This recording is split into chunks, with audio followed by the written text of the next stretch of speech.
Dodge, you find yourself just getting comfortable in Rampart's Rest after traveling here from the city of Sunshore, where you're looking for a little bit of a new beginning, so to speak. And I've got a question for you, Dodge. What would have inspired you to want to come to an alchemist demonstration here at the Earthen Alley Apothecary today? Well,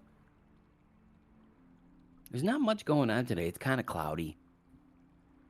I'm feeling a little under the weather. Throat's a little scratchy. I think going to the apothecary would probably be a good place for me to go get some honey. Maybe some spices. Yeah, I think I'm going to stop by and see if they have anything to help out with a little groggy throat.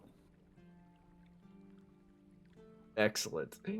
I would say then this. Upon entering the apothecary, you stumble upon a gathering of individuals in the center of this place.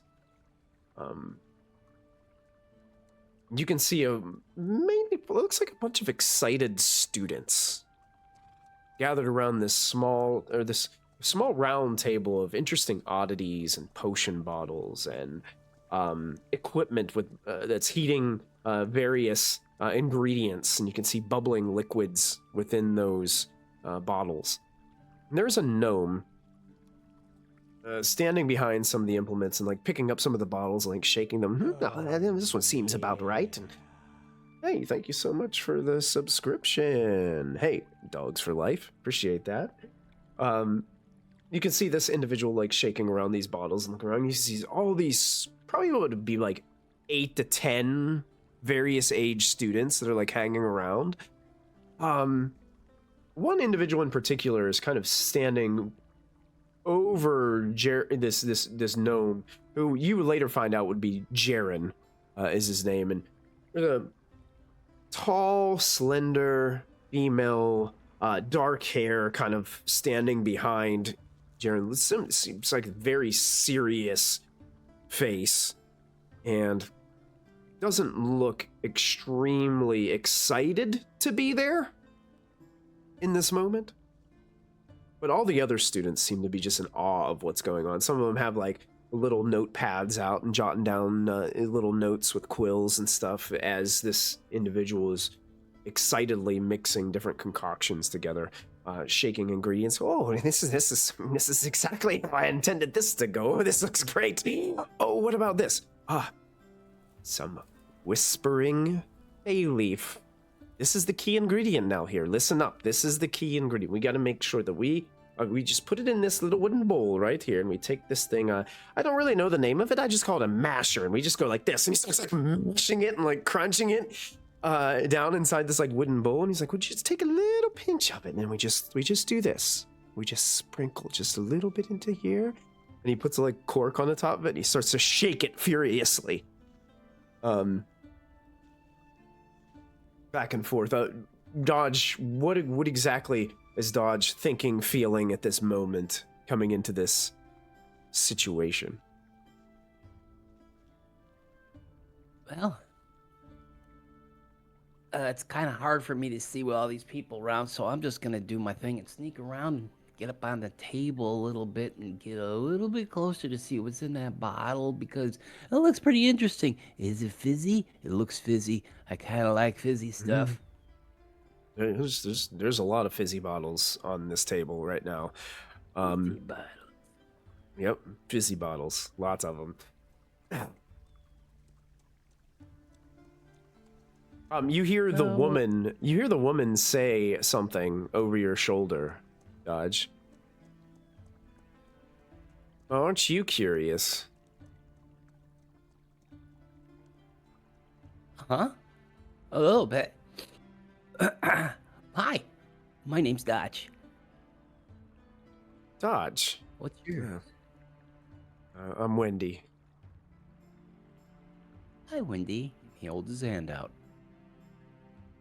She hesitates, then puts her hand out and just gives you like a real quick, like one lift and then lower, and then pulls her hand away. It's a pretty firm hand grip. What's going on here? What's all the fizzy bottles for? Special demonstration. Huh. Do any of these fizzy bottles have honey in it? I got a little bit of a scratchy throat. Oh, you know what? I think Yearning has something specially for that. Sounds good. I can probably find some for you. I'll wait. She just stares at you for probably like solid 3 or 4 more seconds, and then turns. Her gaze is the last thing that leaves as most of her body moves first, and then heads over while you're continuing to look over the bottles.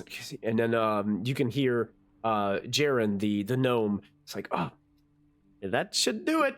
It should be ready. He pops the top of the cork, and all of a sudden these little blue and pink sparkles of magical energy just kind of like flutter into the air, and they start to fall. And before they rest on the table, they kind of disappear and fade out. It's like, huh, that's strange. It wasn't supposed to happen like that. Huh. You know, I must have put too much fey leaf in this one. Well, hey, you know, this was a valuable lesson. Not every potion is going to mix correctly every single time. That's why it's very crucial that you make sure to calculate your ingredients. Make sure you're very accurate each time. I must have mishandled this one a little bit, but hey, you know, we learn a little bit each time. He takes the bottle, puts the cork on it, slides it over almost kind of near you, Dodge, and then moves on and grabs another bottle and starts mixing some other concoctions together while the other students are just enamored by his work.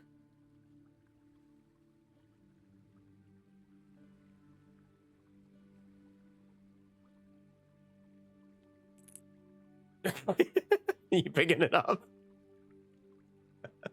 Does anyone see me? Nobody's really paying any attention to you right now. Yeah, it's a bubbly potion. It's like a bright pink liquid inside. Pretty. Does it smell like honey? It doesn't smell like honey. It smells like sweet tarts. Sweet. Oh, I like sweet tarts. I can't help myself. And he pops the bottle open. Okay. There's a spark. There's a little bit of a particles, like pink and blue particles, almost like cotton candy, that kind of like pop out of it and then just fade out as they fall around your hands.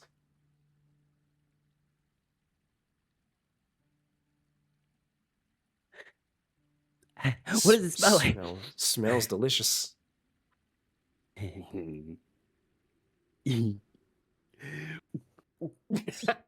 Very good.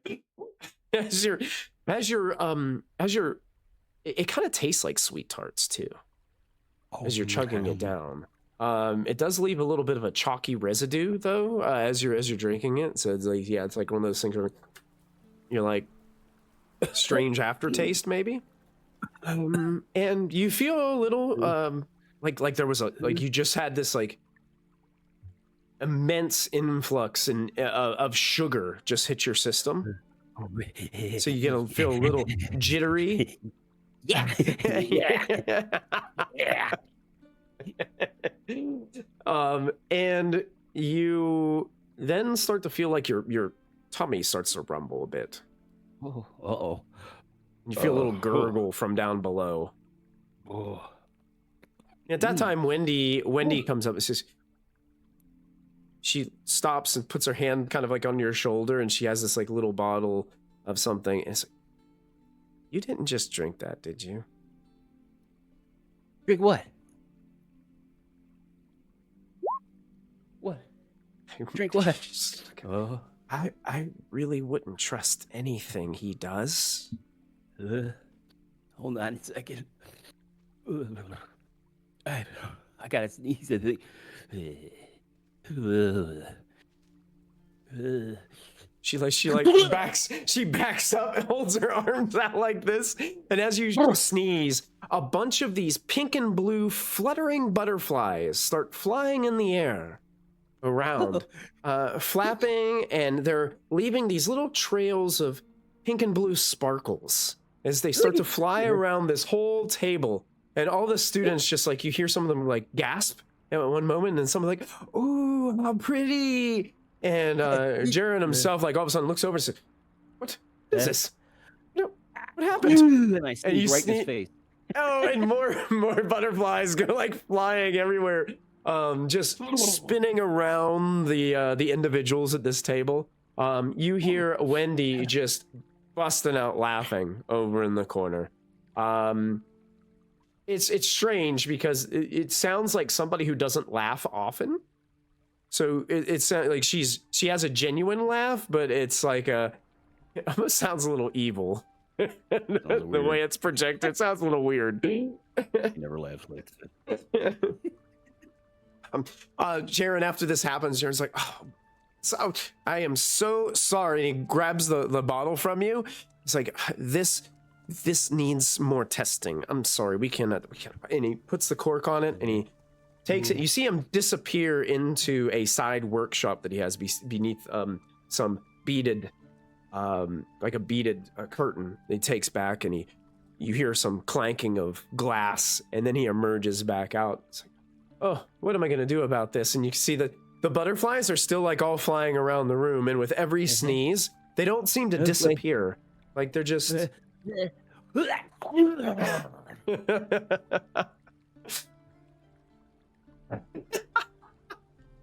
Very cool. And after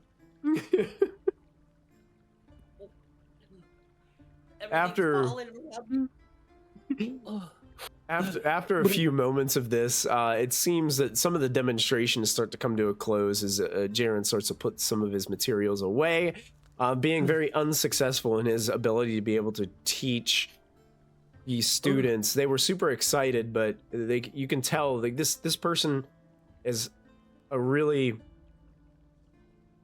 really poor alchemist. And after a few moments, Wendy kind of comes up to you as she gave you this little bottle to help you with your sniffles and your sore throat and your ailments. She looks at you and says, "You know, you're really curious. And normally I don't really, curious really isn't my thing. No? But I think, what did you say your name was again?" Dodge Scrum. Dodge, listen. I hope you have a good day, but do me a favor. If the butterflies keep happening, you probably should come back tomorrow. Hold on.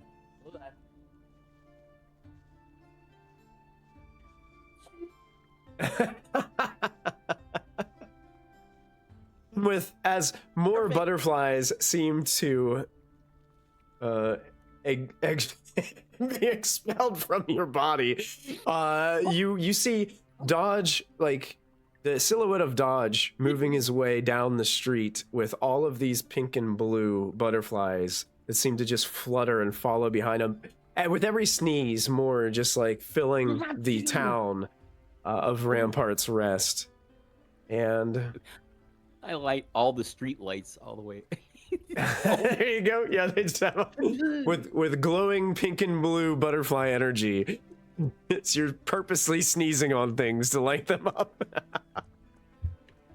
And we just catch a scene of Wendy just kind of chuckling in the door frame of the apothecary, saying, "This is really going to be interesting." And we'll find out how interesting it gets on this episode 4 of Chronicles of the Shattered, here on proficiency bonus. Yay!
And welcome back, everybody, to Chronicles of the Shattered. My name is Michael. I will be the Dungeon Master, joined in with all my wonderful players here. It is snowing on the stream tonight. We've got our holiday decor prepared and ready to go. So with that being said, Merry Christmas, everybody.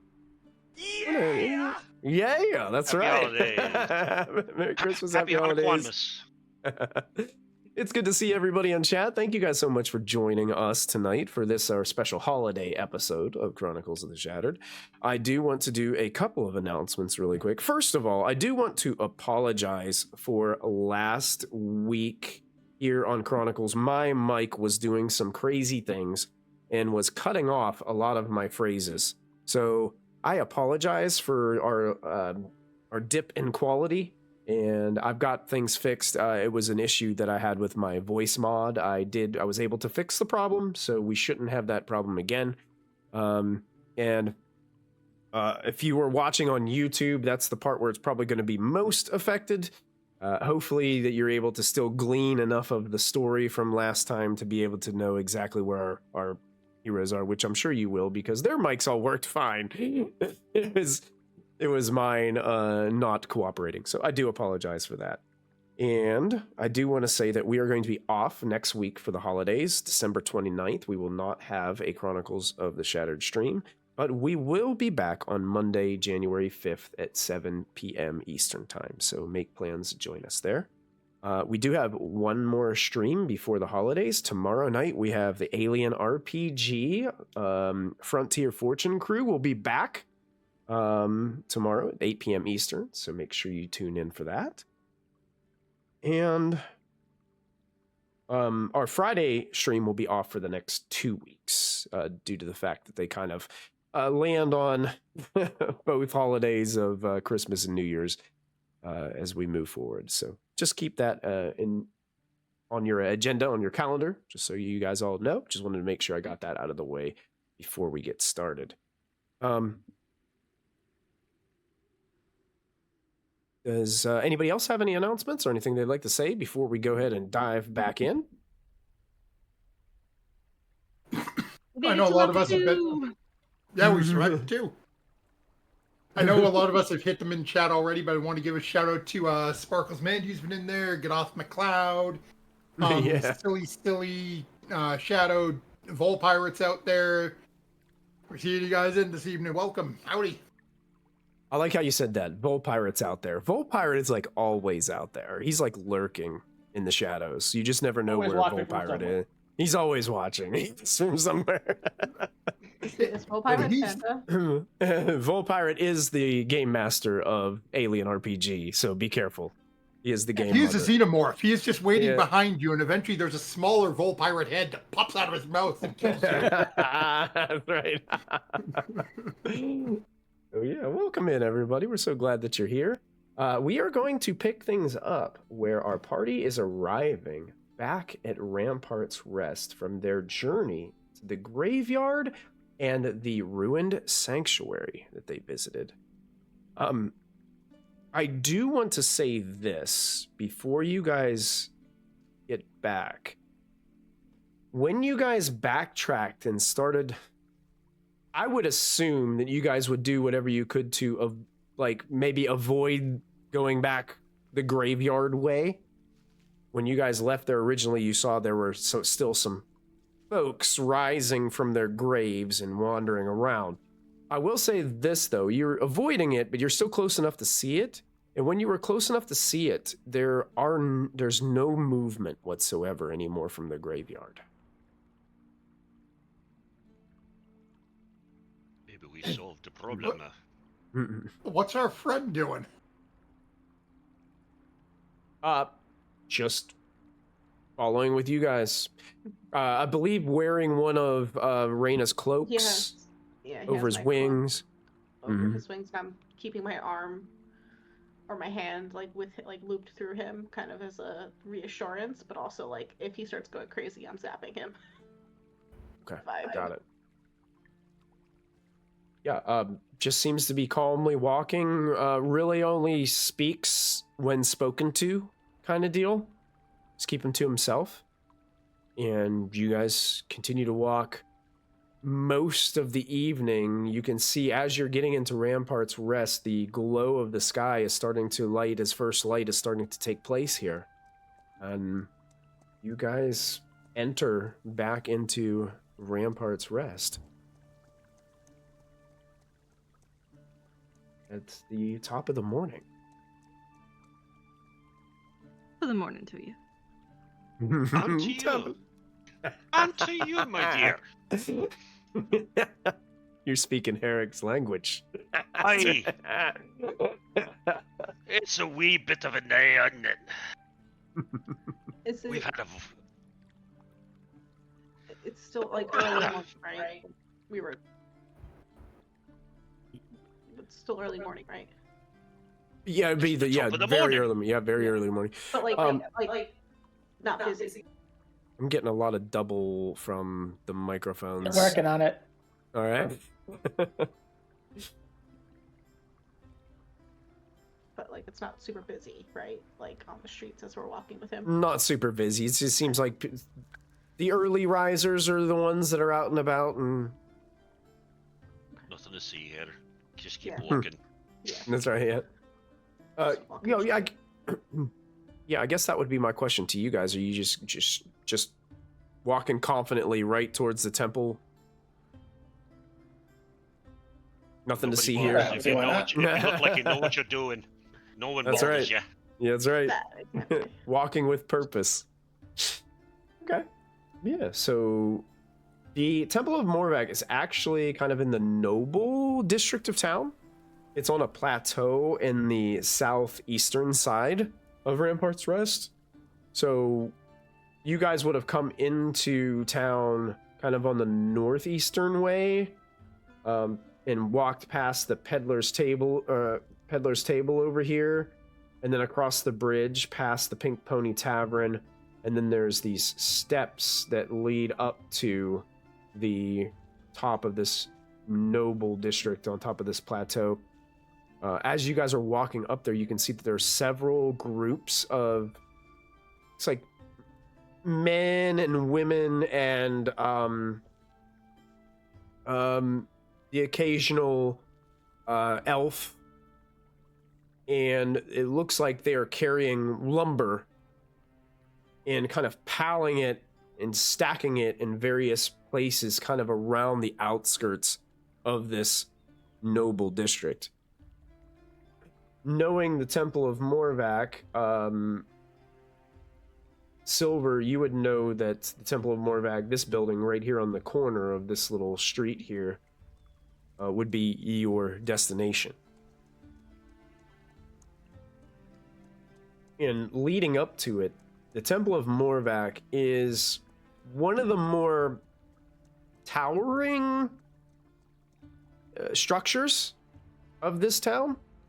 And it's odd in the fact that it is made in it's made in kind of like a marble, while all the rest of the town is kind of constructed from wood and some, gray stone. This one stands out. And And it's almost as if this building is perfect geometry in every sense. It makes every building around it, even though it's in a noble district, it makes every other building look a little bit crooked. The way that it's placed together. No arch, angle, or column is out of proportion. And the front, this facade is dominated by these two massive square pillars. Each are engraved with the sigils of Morvek, which you can see is this like crude crown of geometric proportions, kind of very angled crown. And around it, there's this like ring of chains that kind of bind all the way around the symbol.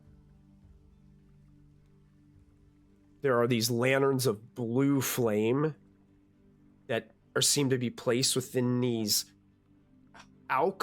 small alcove indents around the sides of the structure that just seem to illuminate it an equal distant placement around the edge of the building. There is a kind of a broad marble staircase that leads up to these massive tall iron doors that are etched with scenes of what looks to be historic judgments, whether it be kings being humbled, tyrants bound, or disputes settled with divine clarity. And Silvyr seems to bring you guys all to this point. You guys have seen it, but maybe have never like stopped to fully take it in. Silvyr might be the only one that has like a ton of experience with this structure. I'd say I've been in a couple times. I don't know if a ton of experience is accurate. Yeah. But you guys arrive. What do you want to do?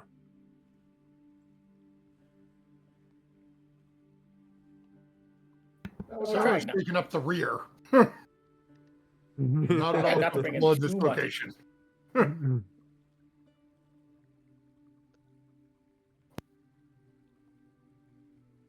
Is there any kind of writings on any of the structures? Writings on the Maybe like runes? looking around, I mean, you see the sigils of Morvek, but not really like any kind of writing or anything on the outside here. There is a bronze bell that is undecorated, but it seems to be flawless in shape. There is an open tower that kind of hangs above. And it, you guys have heard it before. It does give this very like deep kind of low resonating tone whenever it's rung across Rampart's Rest. Hold it dead.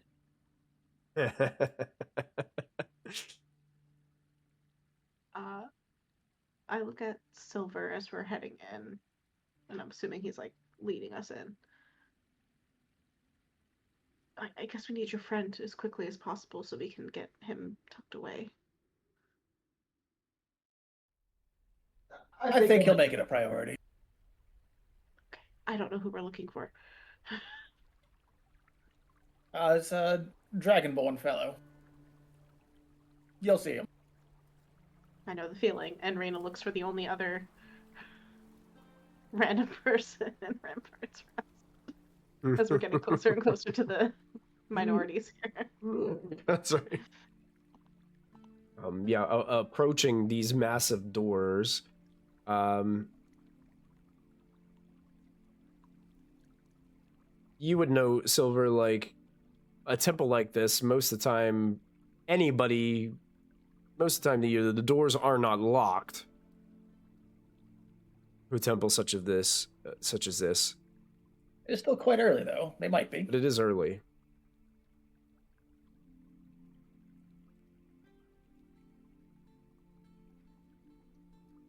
Why don't we go in? I mean, is it open? We're not waiting on nothing, no. Okay. Start going in. Okay. Yeah. So you guys, the large doors kind of push inward as you move past them. You are greeted as you come out into this massive hall. When you enter, there is a doorway a little bit down the hall to the right and to the left, and it seems like after a massive hall, it opens up into a larger chamber in the back. But an elven individual pops out from the side of one of the side rooms, adorned in some white garments, but also with like vestments that seem to indicate colors of like royal blue and silver. And immediately kind of has a suspicious look on his face. And Silvyr, you would recognize this as one of the elf priest's apprentices, Alair, and sort of rushes up towards you. And what is it that what is going on here? It's kind of suspiciously looking at this individual, like, that has this cloak on, but these like massive like lumps on his back. Yeah, it's like what? How can I help? Walks up to the cloak, walks up to him with the cloak, and goes. Oh, you take off the cloak. Oh, all right. Harruk, why? Sepheriel just kind of like looks around for a moment, like so. These wings kind of unfurl, these gray wings that have gaps in them from where a lot of the feathers have like fallen off. And immediately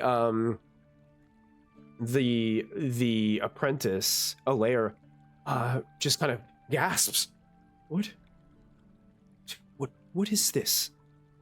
What is happening here? I don't know yet. You know where Aldra is? Yes, Aldra is tied up at the moment, but what? Not anymore. You better go get him, boy. Oh my dear! Oh my goodness! Alair like starts to like move back into one of the far chambers. This is how you get by, not talking to the underlings. You make your presence known, and you say, "Hey, I don't want to talk to you. I want to talk to the big guy." Could have just asked for the main. Harruk, I was hoping to keep it secret from most of the people. Dodge walks over to the angel and says, "I'm sorry about that," and he holds his hand. The angel holds your hand back. It's okay. It startled me just a little bit. I'm making an impact. You're a dork. Because I'm like on the other side of Sepheriel, I look at Dodge and just kind of nod for having the same feelings I'm having about this. It only takes a moment, as it seems that the startled Alair was able to get Aldra's attention very quickly.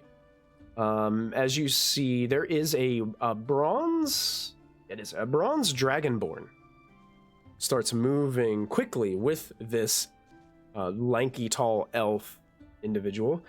And Silvyr, you can see, definitely is Aldra, adorned in their cleric attire. And Aldra looks, it's definitely more flamboyant. Her vestments, or excuse me, his vestments, in comparison to what Alair is wearing. You can definitely tell that Aldra has very much some importance here within the temple. Arrives very quickly. It's like, oh, Silvyr, and friends. Yes, these are my friends. We've met a new friend quite recently. I really not see. sure how to explain it. Yes,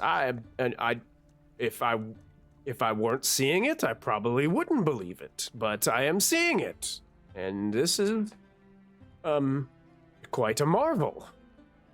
Where did you meet your new friend? Does your new friend have a name?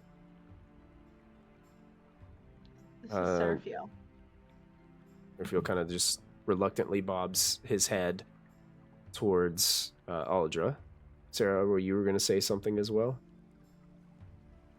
And he also can speak. You could direct your question at him if so needed. He does speak for himself. That is true. My I just tail didn't kinda want to make him feel sticks out. uncomfortable. My tail slings out to high five Sero.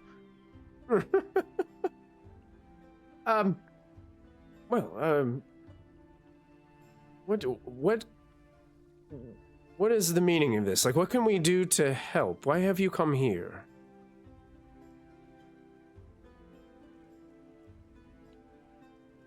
Perhaps we should find a room first so that people walking in don't get startled. That's a good idea. Let's just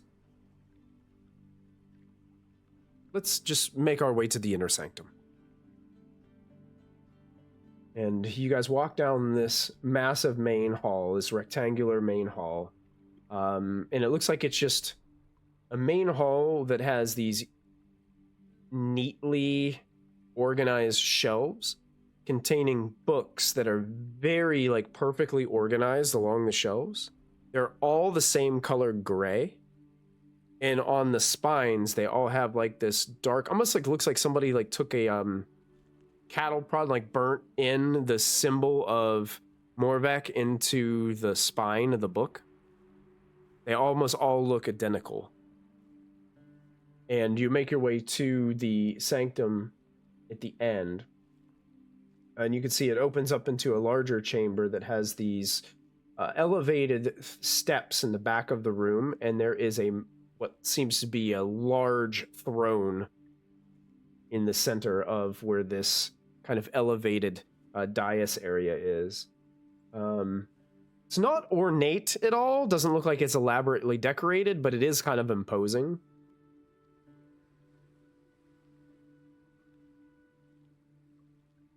But the room opens up a bit, and he kind of walks over. They kind of like lead over into the corner of the room. There are some chairs kind of along the sides of the room, and they kind of pull up some chairs and allow you guys all to sit, if you so choose. Sit. Yeah, I'll sit with my chair next to Seraphiel's. Sero is not sitting. He is still present in the room, but is just a little ways away. Still trying to make sense out of this celestial being in front of him and how this potentially falls into his dream. I crawl into Reina's lap. Still holding the hand of the angel. Yep. I love it. I don't even, like, there's a moment of, and she just gives up because at least there's no problems right now with Dodge in her lap. And just kind of sits and keeps a hand, puts one hand on, like, Dodge's shoulder and the other hand on the angel's, like, okay, apparently these are the things I care about right now. Things are Awkward. These are the things you might have to electrocute. One or the other, we're not sure which.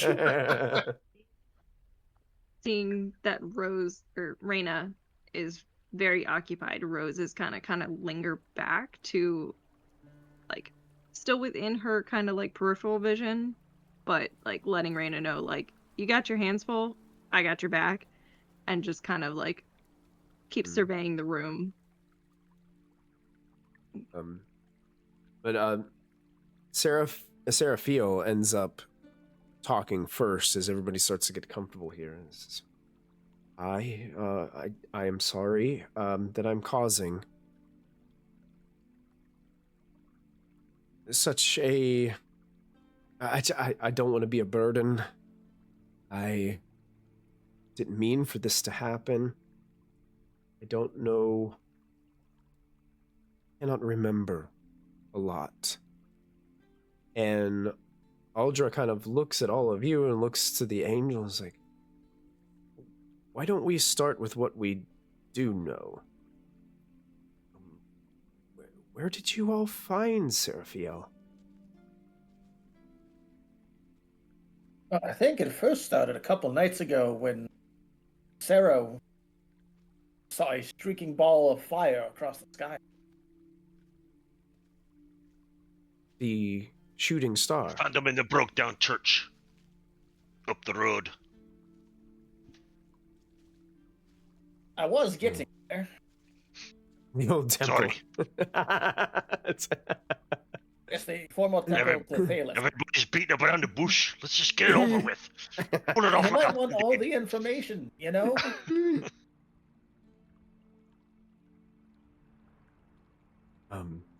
Okay. Shooting star found in the ruined sanctuary. And Sepheriel, you... what do you remember? He kind of looks over to you guys, almost as if to seek permission to speak.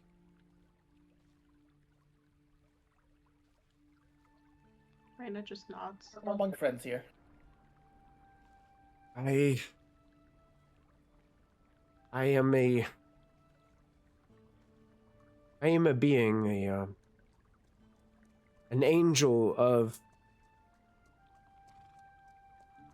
one from the age of the old gods.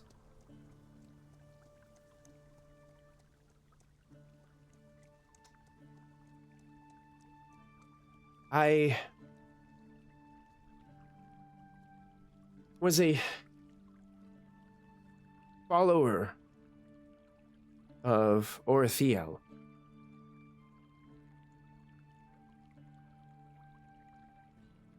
But I don't know if I am anymore. Because I'm here. And I'm afraid that Orithiel is no longer with us. But I can't remember.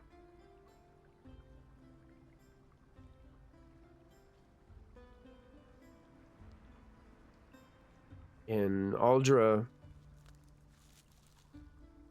looks confused. The elf that is with Aldra looks confused as well, but almost confused and frightened a little bit at the same time.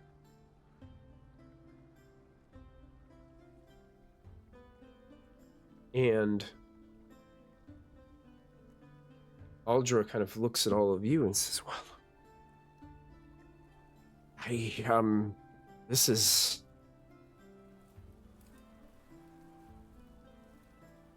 This is an interesting turn of events, and I'm not really sure where we go from here, other than the fact that I'm gonna have to turn to some research.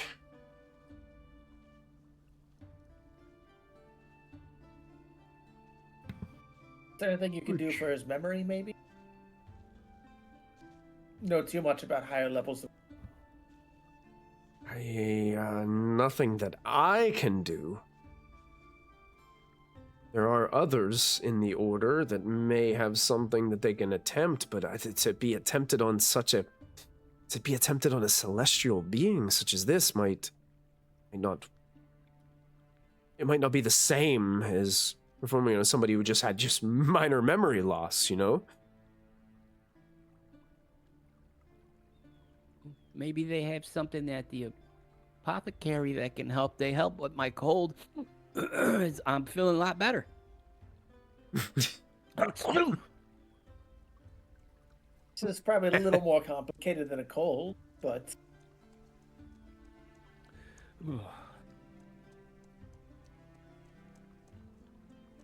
Honestly, we didn't know what to do. We Go was ahead. being attacked by undead and shadows. Couldn't leave him back. Well, you've done good to bring him here. We can do the best that we can to provide Sepheriel with a means of safe haven for the meantime. You can see it while Aldra is saying this, without any insight check required, Alair seems to be appalled at the fact that Aldra is saying this. The elf next to him. I was gonna ask Sero. See, when you mentioned before that he was looking afraid, Sero is going to start sort of circling around the edge of the room to block the exit. Sure. You can and then see see him Alair freak out even more. Just flat out walking to the door. Instead, no more pretense, just walking and now in front of the door like this. Alair kind of like, not like whispering, like you can all hear this, but kind of with a hushed tone, after being appalled with what Aldra just said, leans over towards like Silvyr and Aldra and is like, "Now, excuse me, Aldra, Silvyr, if you wouldn't mind, please, I wouldn't mind having a, do you mind having a quick chat?"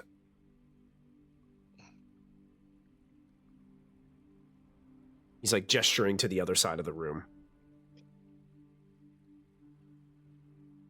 Suppose.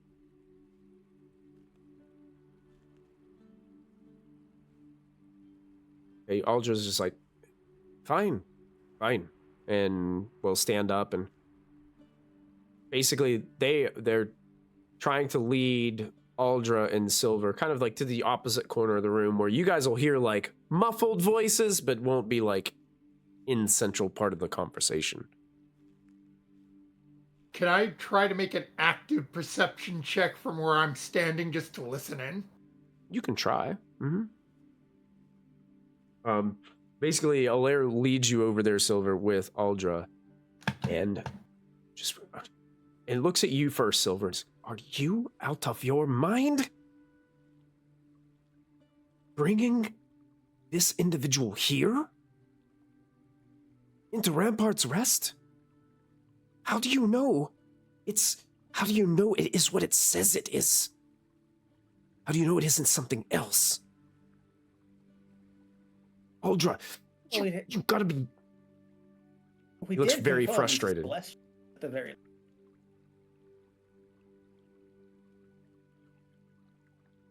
Celestial from the old gods.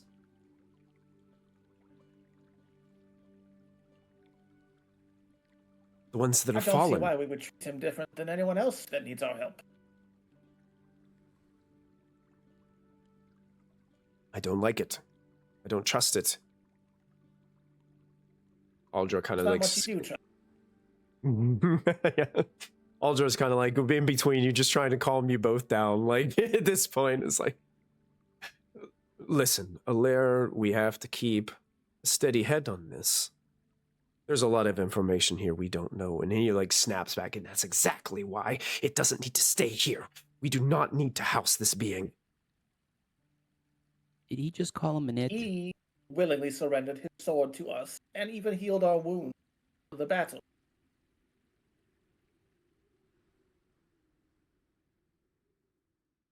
Frankly, I trust him more than you right now. Alair kind of just like... Alair just looks at you, Silvyr, is like... Mic drop. It's so good. This is how I this conversation. It's like, I'm just doing that. Fine. But whatever happens from here on out,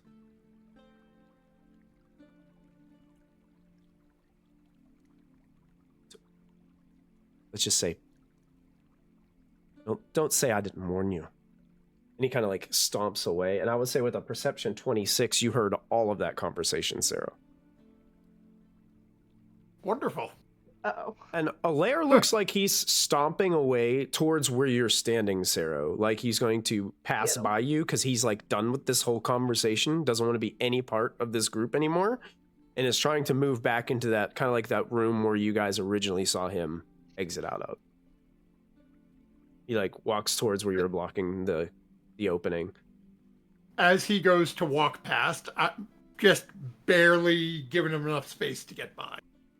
Then just very quietly as he he's walking stops by, for a moment and he's like, "Excuse me." I do hope nothing happens to our friend while he's here. Then just gonna step to the side and allow him to pass. He glares at you for a moment as he's walking by and then moves past and it disappears within that chamber they'd originally emerged from in the hall. Aldra kind of and Silvyr reapproach the rest of the group, and Aldra is just like looking at you, Silvyr. It's like,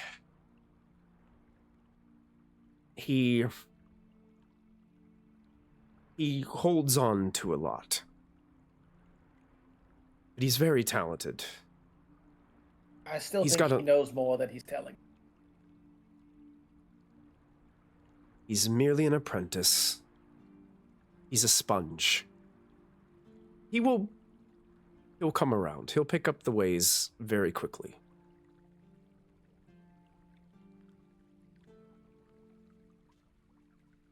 On to your friend. We'll keep him safe, but I'll be able to do some research, but I'm not going to be able to expend all of my resources on this at this very moment. But I'll do what I can.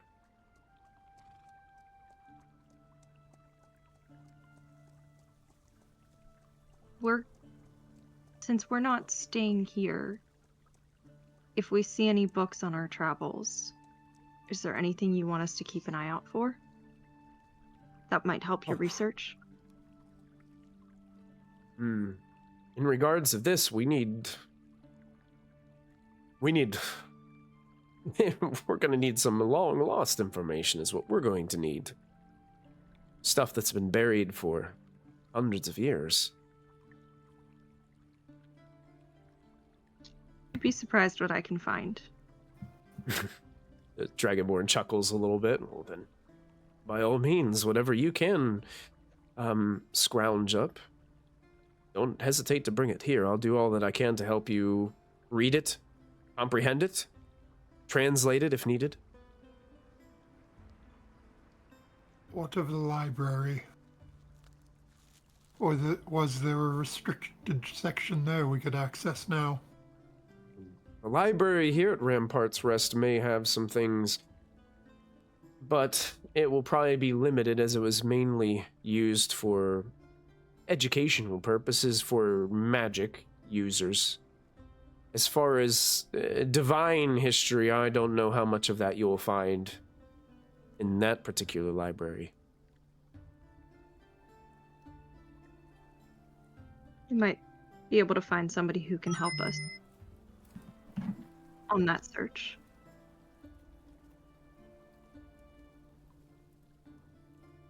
The walls are always listening, especially in the library.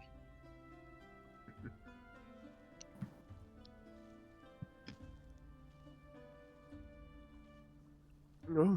In the meantime, I will do my best to make sure Sarah feels comfortable. I will start by finding you some clothing. Because pretty much Serafio's been wearing a loincloth basically this whole time.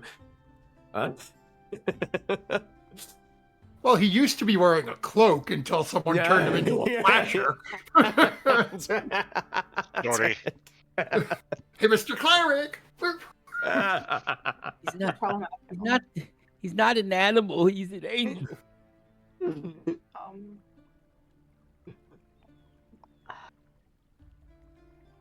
I look at Seraphiel. Do you think you'll be comfortable here, or I want you to have a choice. This was our first thought because it's a religious sanctum, but I don't want you to feel left behind. I can stay here with him. I'm not gonna lie, I came here already feeling left behind, but as far as this place goes, it feels nice here. He's looking around at like the tall ceilings of this place. I would be comfortable here. It seems like Aldra is a kind and caring person. They mean well. And I don't want to be in the way of anything you have to do.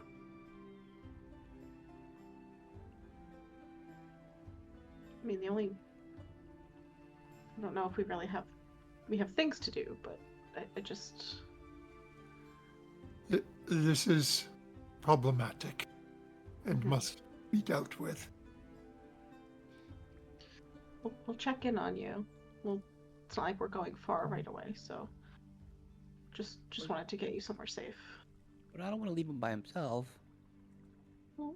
I look at... There are other people. Yeah, he won't be alone. Yeah, I don't trust that other guy, though. I look at Aldra. Is there a way to let us know if you need us back here quickly for any reason? Yes. I have means of being able to communicate with you if I need to. I pat Dodge on the shoulder. See, we'll know if we're needed, and our friend can rest and recover, and we can continue what we have to do, and we can come back later and check in. It's not a long walk town. It'll be okay. And Dodge, your help will be needed.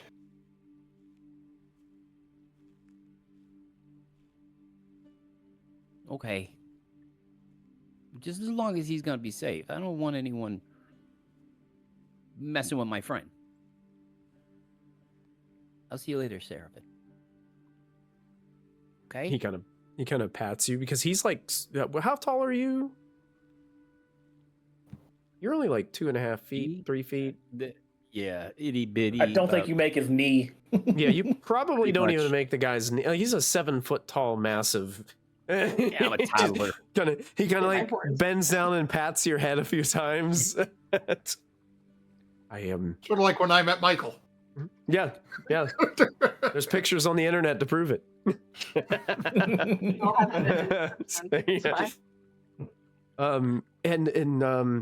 So Dodge, you can see a smile form on Sepheriel's face.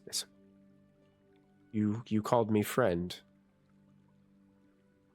And smiles, and I look forward to seeing you again, friend. He reaches into his pocket and he pulls out something. It's a little pink and blue fuzzy thing. He says, "You hang on to this, okay?" What It's what one is of the this? butterflies, actually.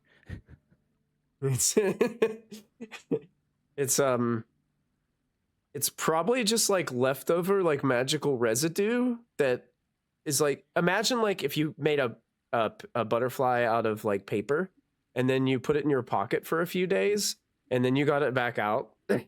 That's kind of what you're handing him. It's like it's like barely flickering with some magical pink energy. And oh, this is interesting. I'll cherish this. All right, everybody, we got things to do. Yeah.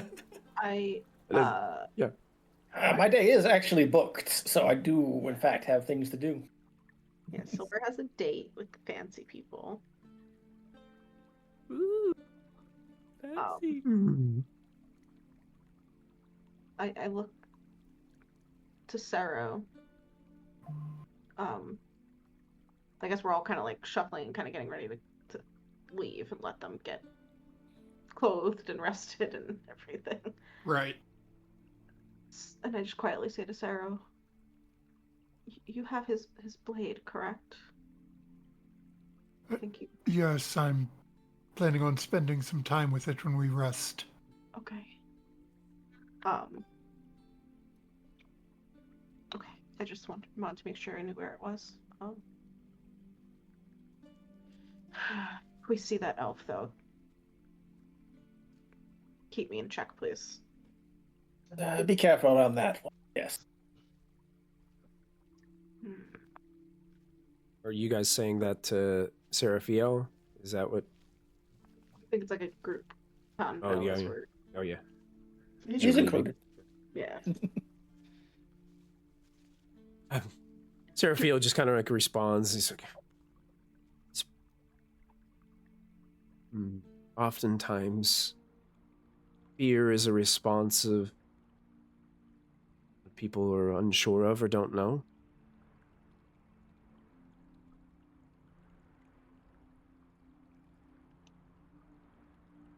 And he just kind of shrugs it off, not really. It's true, but that doesn't mean people get to be jerks because of things that they're afraid of. Don't take any of his crap, okay? He smiles, shakes his head. Okay.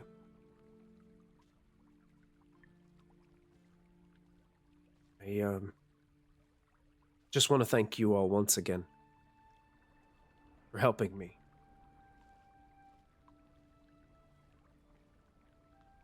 Yeah, I mean, I feel like you would have done the same.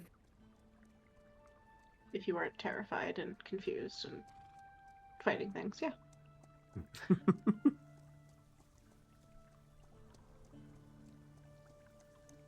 And at that, you guys kind of start to gather up and walk back out of the temple. You can hear Aldra as he's walking away with Sepheriel, like he puts his hand on Seraphiel's back. Sepheriel, have you ever had moon milk? As you guys are walking out. Wait. Later, Dodge, later. As we're leaving the temple, is there a collections box, like a donations box for tithe? Sure. Yeah.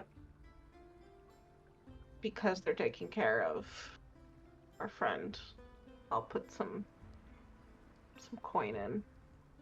Okay. How much are you depositing? Let me see.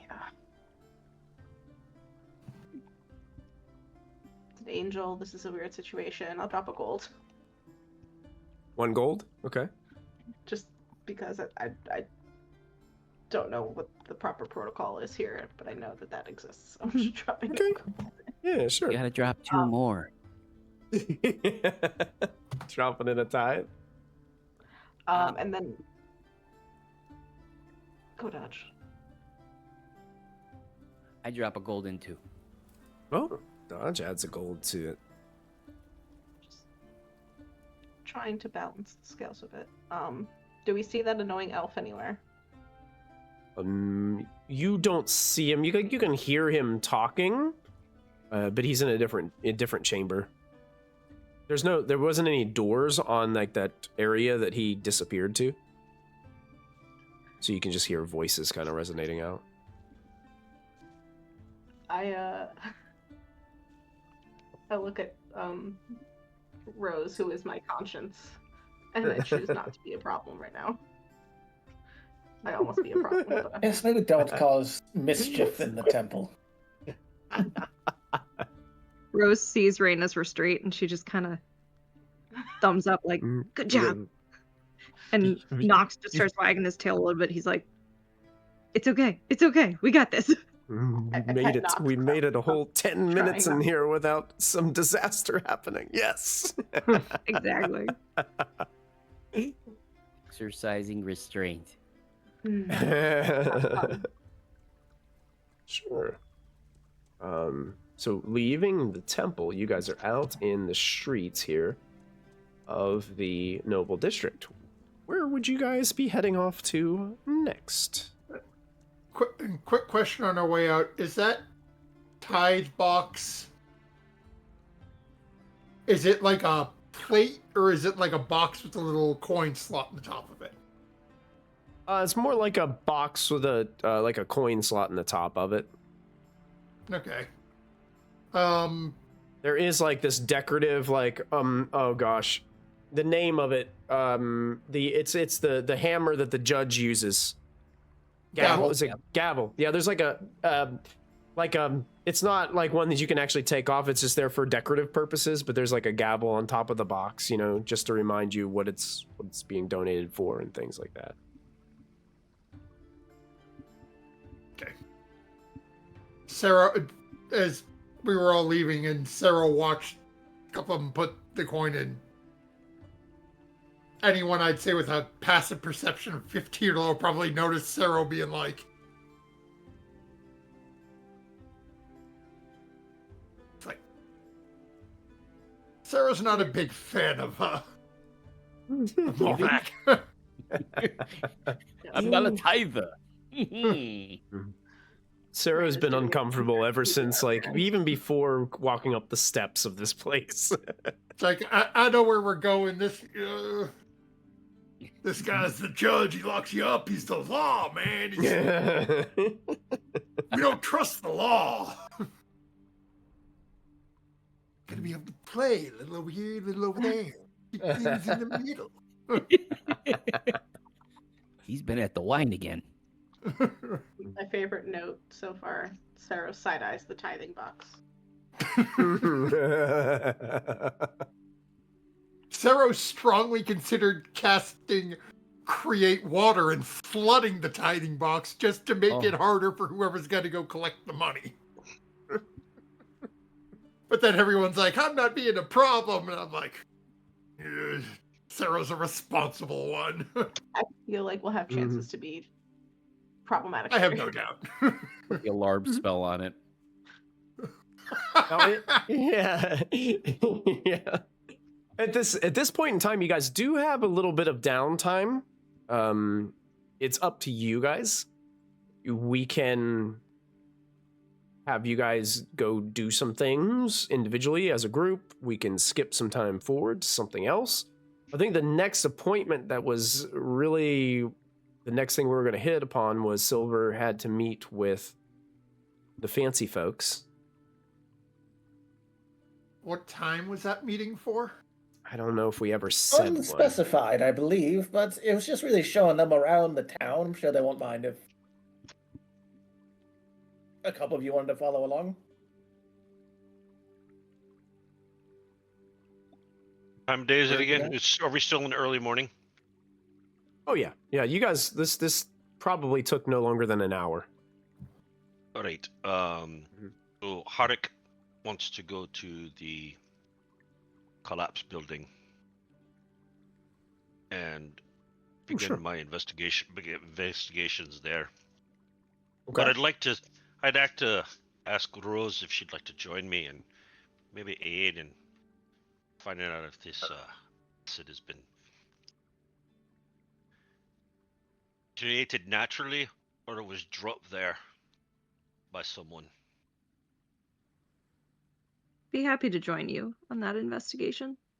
Because, like I said, if this is an uptick in the hostilities between the people of the village and the nature folk, we might be in a bit of a trouble there. We might need to nip this in the bud as quickly as possible. Might be able to see if any of the wildlife have changed from what I know of their normal patterns. Right. I definitely don't want a stampede or anything. No, of course not. So that's what Harruk would like to do. If you want to figure out a way to integrate that into the story at this time. Okay. You guys have some time, so it's not like you got like the whole group can go with you if they'd like. It just depends on if everybody would want to split off and do other things. Right. It's up to. Right. I'll leave that up to you guys. I'm asking Rose specifically to join me and helping me with this to see if we can't nip this like I said, this druid problem in the bud. Sure.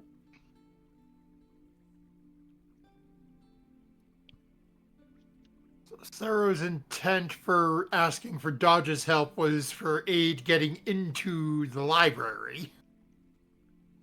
But for that, we definitely need Rose and Silvyr. So I think Sero is probably just sort of going to tag along in the background of one of the groups if we are splitting up. Okay. We can go to the Sugary Bliss sweet shops. I mean,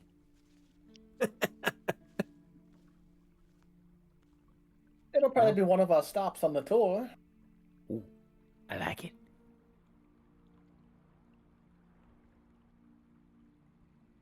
Perhaps Raina, what are Silvyr. you doing? Perhaps Silvyr, we can meet up later on during your tour. But If I go over to meet them now, we could all meet up around lunchtime at the Pony. Alright, that sounds great. And like I said, I told the captain of the guard and the owner that we'd look into this as soon as we possibly could. Excuse me, as possibly could. So I'd like to be a man of my word, as it were, a dwarf of my word. And some of those creatures that live over there, if they are not acting normal, it's best to find that out soon to try and get them back into calm, or else we'll have an Right. even bigger problem on our hands. Right. No. So it sounds as if, here's what I've got. So Harruk has recruited Rose to go along with him to do a little bit of investigative work on this collapsed building across town. Silvyr is going to meet up with the fancy folks for a tour and has recruited Dodge because Dodge wants treats. And they're going to be walking by several treat places. I imagine, like, Dodge is walking around with these massive bags of treats and stuff during the tour. Raina and Sero, that leaves you two. What would you guys, you can see that seems like the groups are kind of splitting into two parties. Would you guys join one of those groups or make a group of all of your own? What's Raina got on her mind? I was like, and Harruk, you're all welcome to join, but I need Rose specifically to help me out. Yeah. Yeah. I will say that Raina's- Sero is not going with Silvyr because that's fancy folk and Sero. I'm good. I could use at least one person to make sure Dodge doesn't cause an incident. No. You heard me. Me? What? What? Well, I don't like those people anyways. Raina kind of shrugs. She's clearly like we're outside the temple, but she keeps kind of like looking back, like she's distracted by what happened. Like she's just a little thrown off of her game. If Sero's not wanting to go with the fancy folk, but Silvyr wants help with Dodge, Raina would be willing to go with Silvyr and Dodge on the walk. Okay. If Sero's gonna go do his thing, she was kind of leaning towards like just wandering on her own to think, but she'll go. Okay. And thank you for the follow, Silly Shadow 6. We appreciate that. All right, so Sero, so you're definitely not going with Silvyr because you know who Silvyr is going to meet. Yeah. So And that's- Sero will tag along with Harruk and Rose Okay. and basically just hang to the outskirts while they're not wanting to get in the way of their thing, but there in case something happens and they need help. Mm-hmm. But realistically, No is one just along to cast guidance. To cast guidance and to spend a little bit of time while they're doing their things with this sword and see if he's special or if the sword's special. An important question. Mm-hmm. Yep. Cool. All right. So it looks like we're got a group A and a group B headed off on our adventure, splitting the party on episode 4. Oh, Always Why'd you always a guys say it good like thing. that? What? We're still in town. What's the worst that could happen? Oh my gosh. Freaking rule number 1. Before we, A building could collapse. Evil Yeah. The building nobles already would try to collapsed. murder I don't see you. the problem. yeah. Stop giving him ideas. Before Crafting the story together, aren't we? I don't like this. Yeah. I changed my mind. Before we split, I think Rose and Raina always have like a little, like, quick little hug or hand squeeze or something before they are specifically getting separated. But And they Okay, both yeah. know the like limit for how long they want to be separated. And if they go past that time limit, okay, something's wrong. I need to find her now. yeah, we get twitchy. Okay. Yep. Sure. So the party splits, heads back down into the lower parts of the town first before you guys kind of... I would say you guys stay as a group until you guys get to that main intersection right in front of the Pink Pony Tavern, where those of you that are going to inspect the Fallen Collapse building are going to move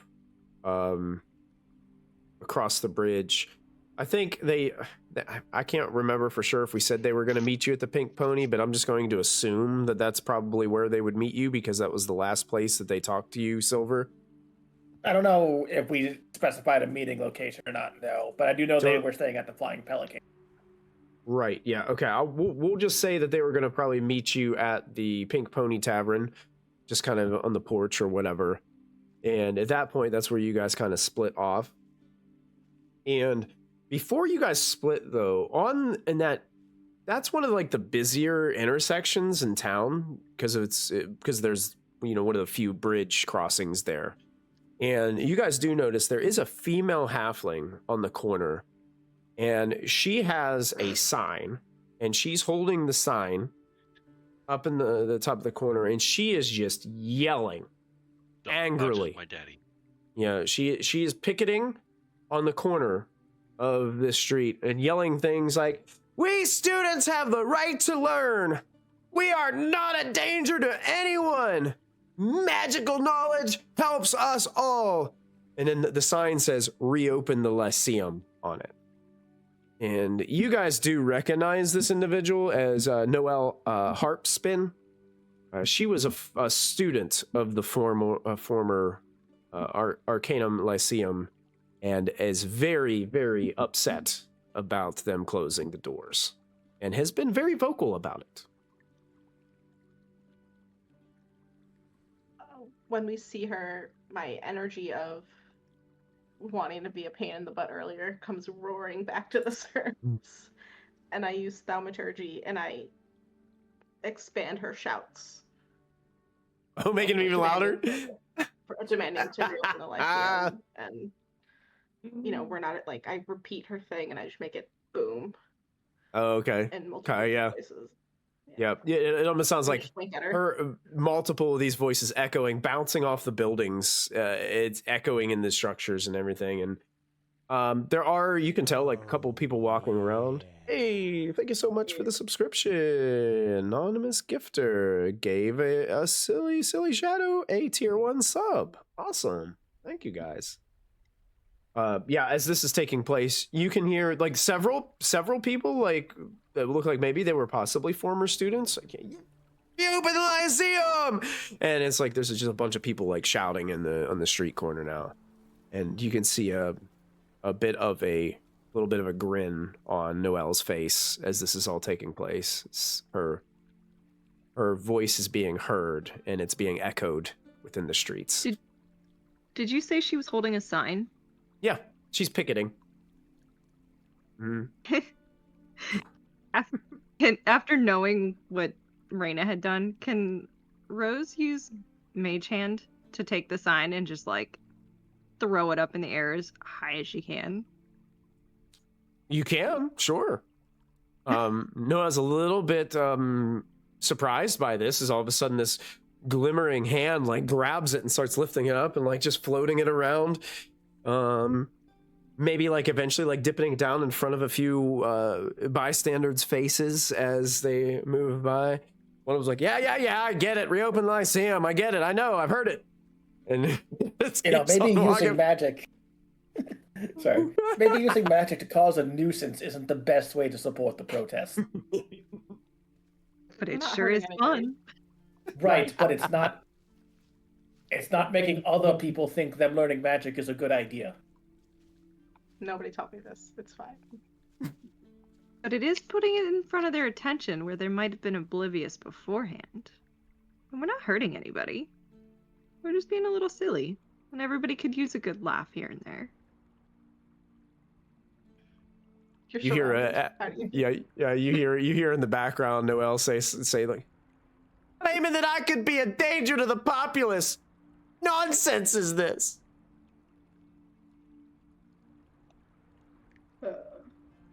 The hand gives her back her sign and then pats her on the shoulder, like both sides. Kind of like a little secret, like, handshake. You see, magic is kind.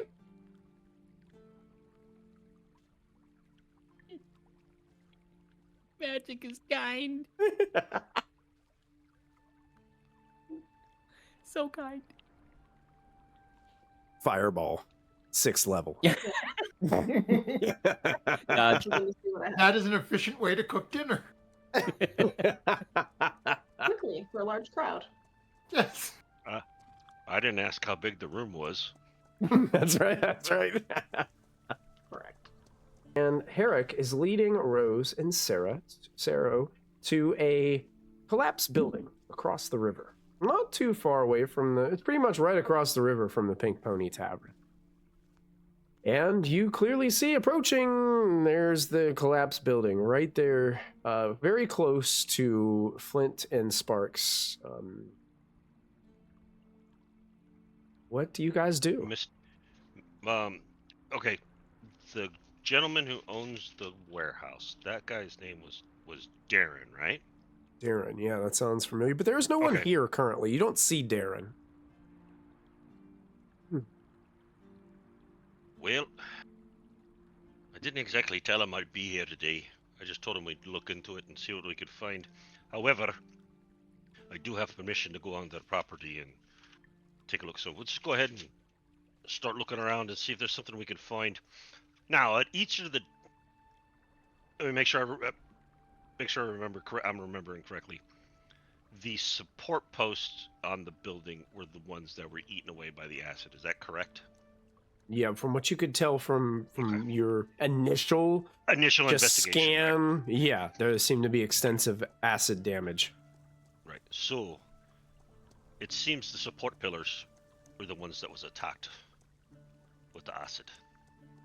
Now, I didn't get a chance to go into a thorough investigation. This is what I'd like to do if we could do this together. Let's kind of take a look and see what we got going on here. Rose, with your knowledge of the nature spirits and all, and your connection with the animals, maybe you can find out what's going on. With my alchemical knowledge, maybe we can come together and see exactly how this destruction came about, whether it was a natural occurring thing or it was a chemically induced. And Sero, any tidbits of information that you might be able to glean from helping us out would be great also. So I'd like to start by just doing the same thing, the cursory walk around the building. Okay, yeah. Sero, anything in response? So, yeah, Sarah is sort of going to follow along, like, as Harruk is retracing his steps, and I'm assuming, Harruk, would you be pointing out, like, the different spots where you would see the acid? Okay. Like the major support pillar, the major supports of the building were the ones that were obviously attacked. But like I said, that was just an initial investigation on my part. Now I want to go into a more thorough investigation. So yeah, I guess while like Harruk's got his ideas and he's Sarah's just going to sort of take his time looking for the... Something had to get in here to do this. So my focus is going to be on whatever remnants are left of the, like, outer walls and the entrance points. Trying to see, is there a obvious point that looks like somebody, like it was used to get in here? Okay. I'll do this. You guys are going to be... So, for one, it looks like Darren has been doing some cleanup over the last day while you guys were out on your trip. Okay. So you can see there's some debris piles that have started on the outskirts, like he was moving debris out away from the building. And what you notice, Harruk, and with Sero's help leading into this, he's cleared enough space out to where it's accessible, and you can see there are stairs that lead down to a cellar within the structure. Oh, right, okay. So it might suit you well with Sero's, his description right here. So there might be more to be found if we maybe get a lower level look at this thing. Drop down into the basement, as it were. All right. So what would Rose be doing while you guys are doing that, though? I know that she was kind of focusing on more like the what kind of creature or animal might cause this or something. I just want to make sure I'm getting all of her information as well. Yeah, Rose would be going up to the acid and trying to take like a nearby stick or something to try and like poke at it and get a better feel of like the consistency of the acid, seeing if it affects sticks versus stones differently, all that kind of stuff. Okay. So do me a favor. I need you to go ahead and make a perception check for me.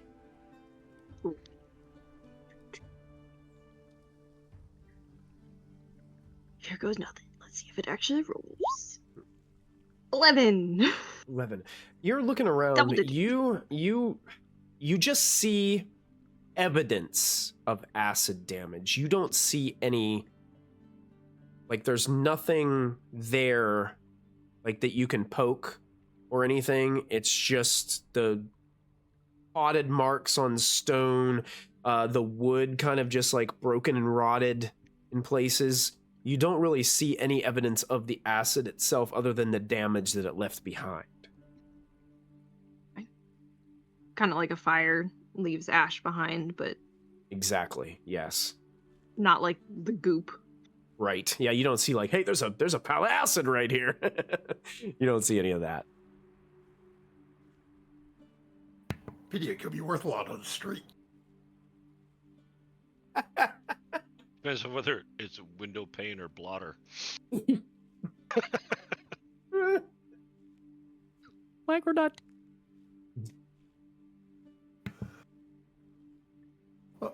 With Rose noticing that, would you join us if we were heading downstairs?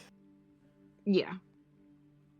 And she'd try and relay the information as best she can, but without them like seeing it, it's kind of hard to describe. Sure. Yeah. Okay, if you guys are going to head downstairs, I'm going to move you guys over to a new map. Oh boy. Oh, shoist. This is not good. I'll move the whole party over there so everybody can see. We're in so much trouble. Yeah. I'm sorry. This is all Silver's fault.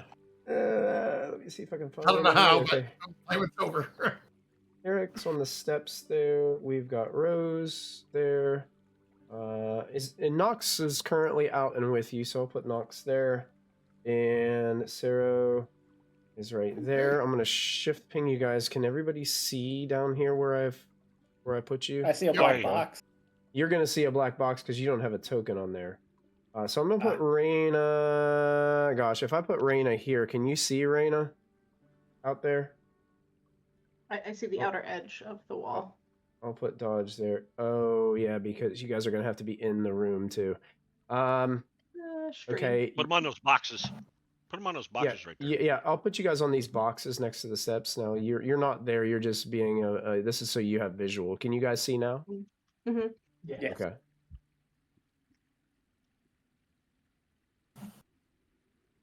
Now, despite the upper floors like being collapsed, it seems that Darren must have been down here like cleaning up too and bringing stuff up out of here, because there's not like a ton of evidence of all this like rubble like that buried down in from above, like the floor. Even though a lot of the floor is kind of missing in places, it looks like maybe he and a few of his friends and buddies might have had enough time that they were able to work together to get a lot of that out of here. It looks like they lit a couple of the lanterns that were down here so that there is some light shining into this place. Right. Okay. So. And this is a very clean map, but imagine it to be more broken up. And So it's not as clean. It's not as clean as it looks. Is that what you're saying? It's not as clean as it looks. Yes, that's right. All right. So in relation to, and I hate to be this exact, but in relation to the top floor or the ground level, where is this in relation to the warehouse? In the position of the warehouse? So the river runs north to south on the left side of the map. Okay. Okay, so imagine it's right, and then so you're coming in from the eastern side if it was on the Rampart's Rest map. Okay. So imagine it's turned. Right. Okay. So. Okay, so there should be more basement logically over this way towards the other stairs. Yes, yeah, you do see that there are stairs that lead down, and it goes farther on. And that's what I was trying. That's kind of what I was trying to gather. Okay, so this is actually okay. So this is what we're gonna. All right, I'm gonna go ahead and bring myself over here. I'm gonna check out these boxes. Okay. Crates. Pretty much a lot of that is just those are all like broken boxes that don't really have. They like I said, remember everything kind of fell in here at points. Parts of the floor and ceiling above like even came all the way through here. So that stuff is all just like broken shambles, and it looks like a lot of this stuff has been moved and taken out. Like there's not really any loaves of bread sitting on the shelf over here anymore. Right. Yeah. So, No, yeah, I gathered that part. I'm not concerned about that. And Mm. there really aren't any books over here on this side. Yeah, there might be a few, but they're all completely weather damaged and just completely messed up. Yep. Okay, so the tables and chairs, or the tables and chairs and stuff are. Yeah, the are tables down and here. chairs are there, and it looks like they were able to survive. Because if you remember, this was a kind of like a furniture kind of storage. Right. So a That's lot of where I this, was going with a lot that. of this is pieces of furniture. So Those this the stuff stools over here look quite looks ornate. Like it belongs. Yeah, it looks like it belongs. Yeah. Okay. All right. So. Sarah is going to look over. There's a rather large hole in the wall back here.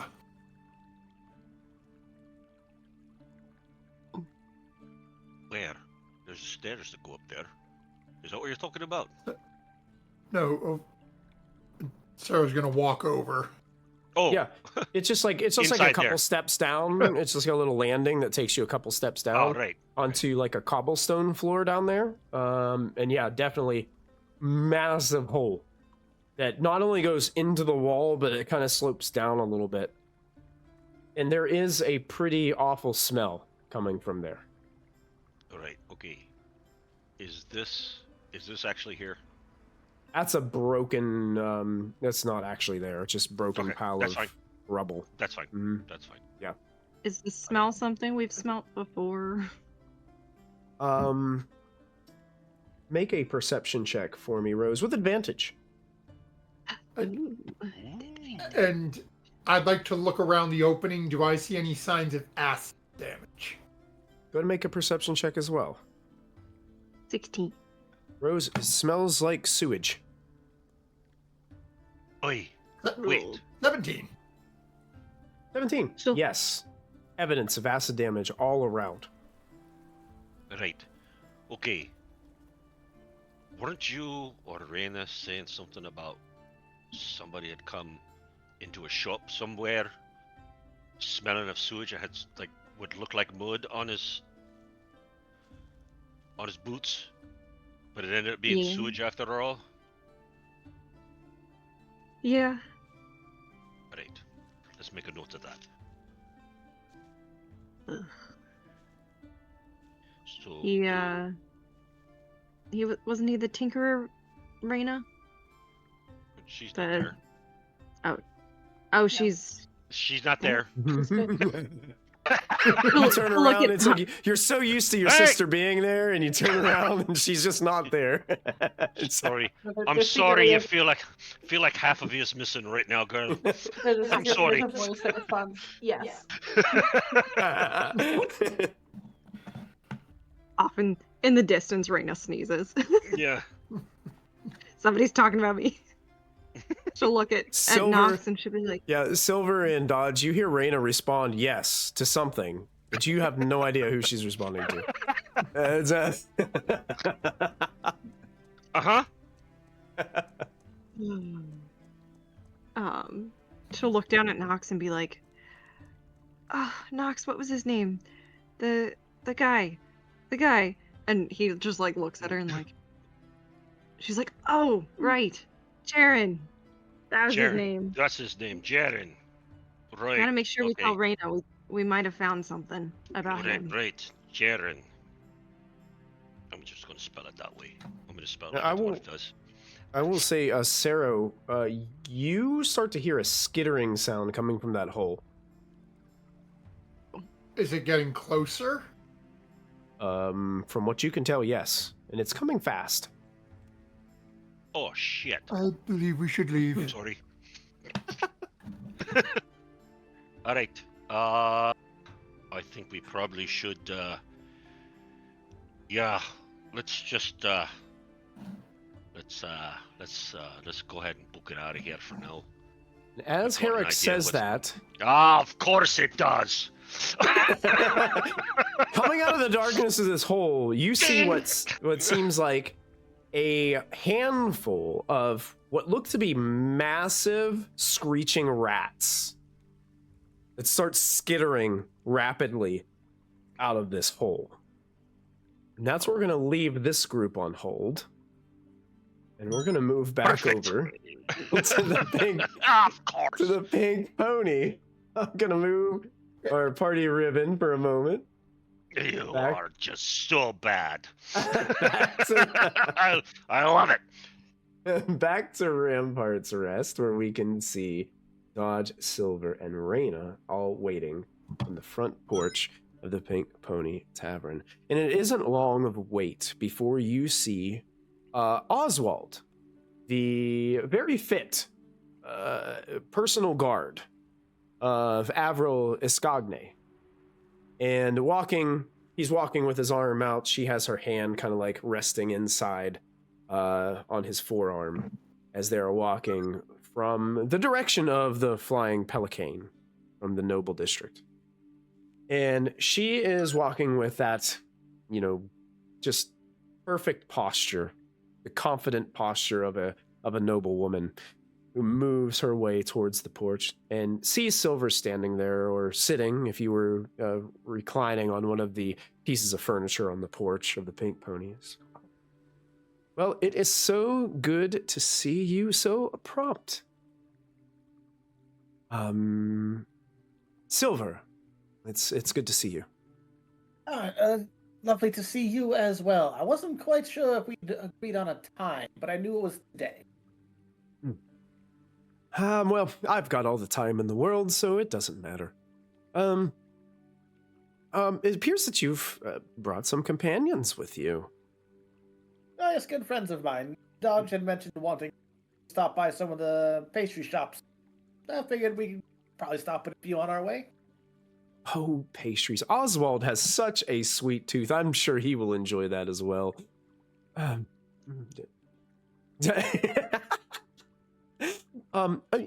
Ma'am, I don't believe that we've met. And she kind of holds her hand out to you, Raina. I just smile and I take her hand gently and just like little head duck and Raina. Pleasure to meet you. Avril Iscogne. It's so good to meet you. I'm sure that you guys, as companions and friends to Silvyr here, are used to an individual with this kind of talent. Yes, it's quite a lot to be surrounded by all the time, but we do make the most of it. It's a pleasant surprise to be treated the way in which we were on our first, very first evening here at Rampart's Rest. He is quite the storyteller.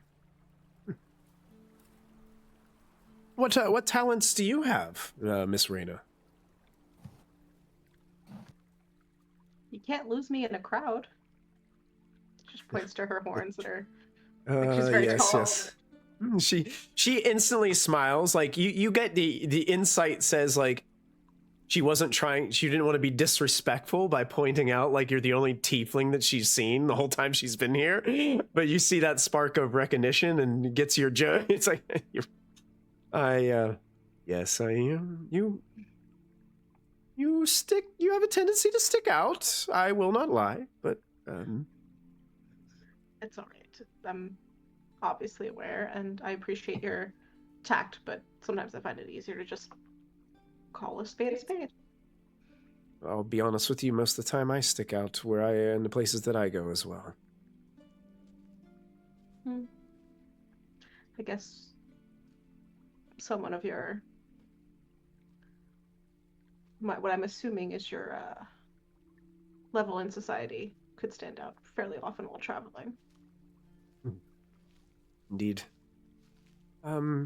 Dodge. Looks over your shoulder, Reyna. What talents do you have? I'm usually just carry the bags for everybody. I'm pretty strong. So I'm kind of like a little roadie. I have muscles. I usually do a lot of the heavy work. I carry the group when they're doing some, bad stuff. I mean, not bad stuff, but I mean, the other day we ran into a bunch of ghoulies. Yeah, I took like 3 of them out. It was fantastic. No one could hit them except for me. But yeah, that's what I do. I'm their guy. Wow. He sure does like to exaggerate, but he is quite reliable. That's a good trait to have amongst friends. I try. Well, it seems like I'm surrounded by some talented individuals. Shall we begin the tour? Silvyr, what places did you have in mind to take us to? Well, there's quite a number of sights to see, really. What kind of things do you like to see? Obviously, there's the great temple to Morvek up there. You know what? I've heard rumor that there is a very beautiful fountain before the keep. I'd much like to see this fountain. So we can head that way. We'll have to cross a couple bridges along the way. No worry. This is what I had on my schedule for today. I've got from sun up to sundown.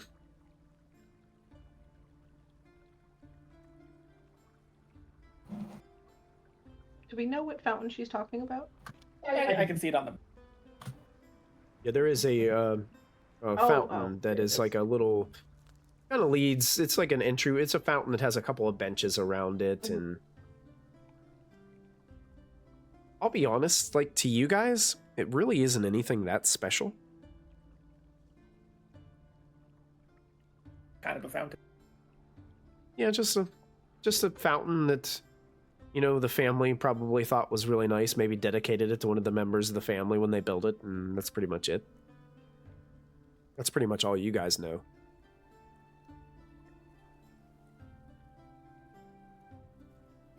Well, there's a little bit of a walk, so we should probably head out. We'll find a bakery along the way, most likely. We can grab a snack. That sounds excellent. I'll be honest, I stumbled into a few of the shops while I was around here, but nothing really. The general stores, so to speak. The level of merchandise that we have in Sunshore is just a little bit... I'm not trying to be rude, but the level of quality is a little bit, down here in comparison.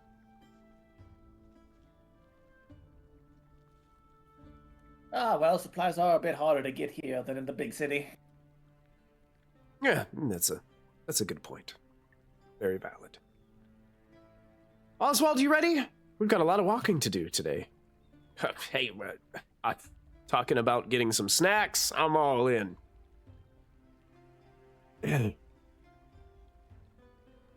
And I guess you guys Silvyr starts leading the way across the bridges. You guys kind of following beyond.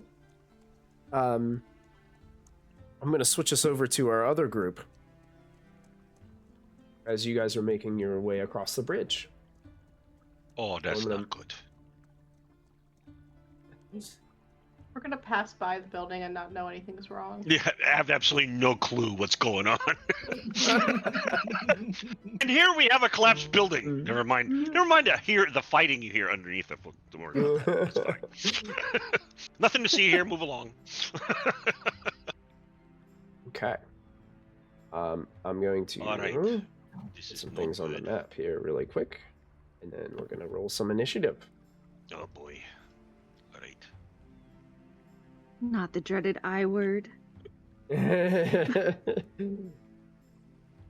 Okay. You guys can go ahead, if you guys are able to see, you guys can click on your tokens and you can roll initiative for me. I'm going to go ahead and I don't want to. initiative. I'm going to have to do these each individually. I forgot already. Let's make them public. Oh, I get to go on a 4. Yes. Oh no. Rose is A going slower than me. 3. I'm Oh sorry, Rose. no.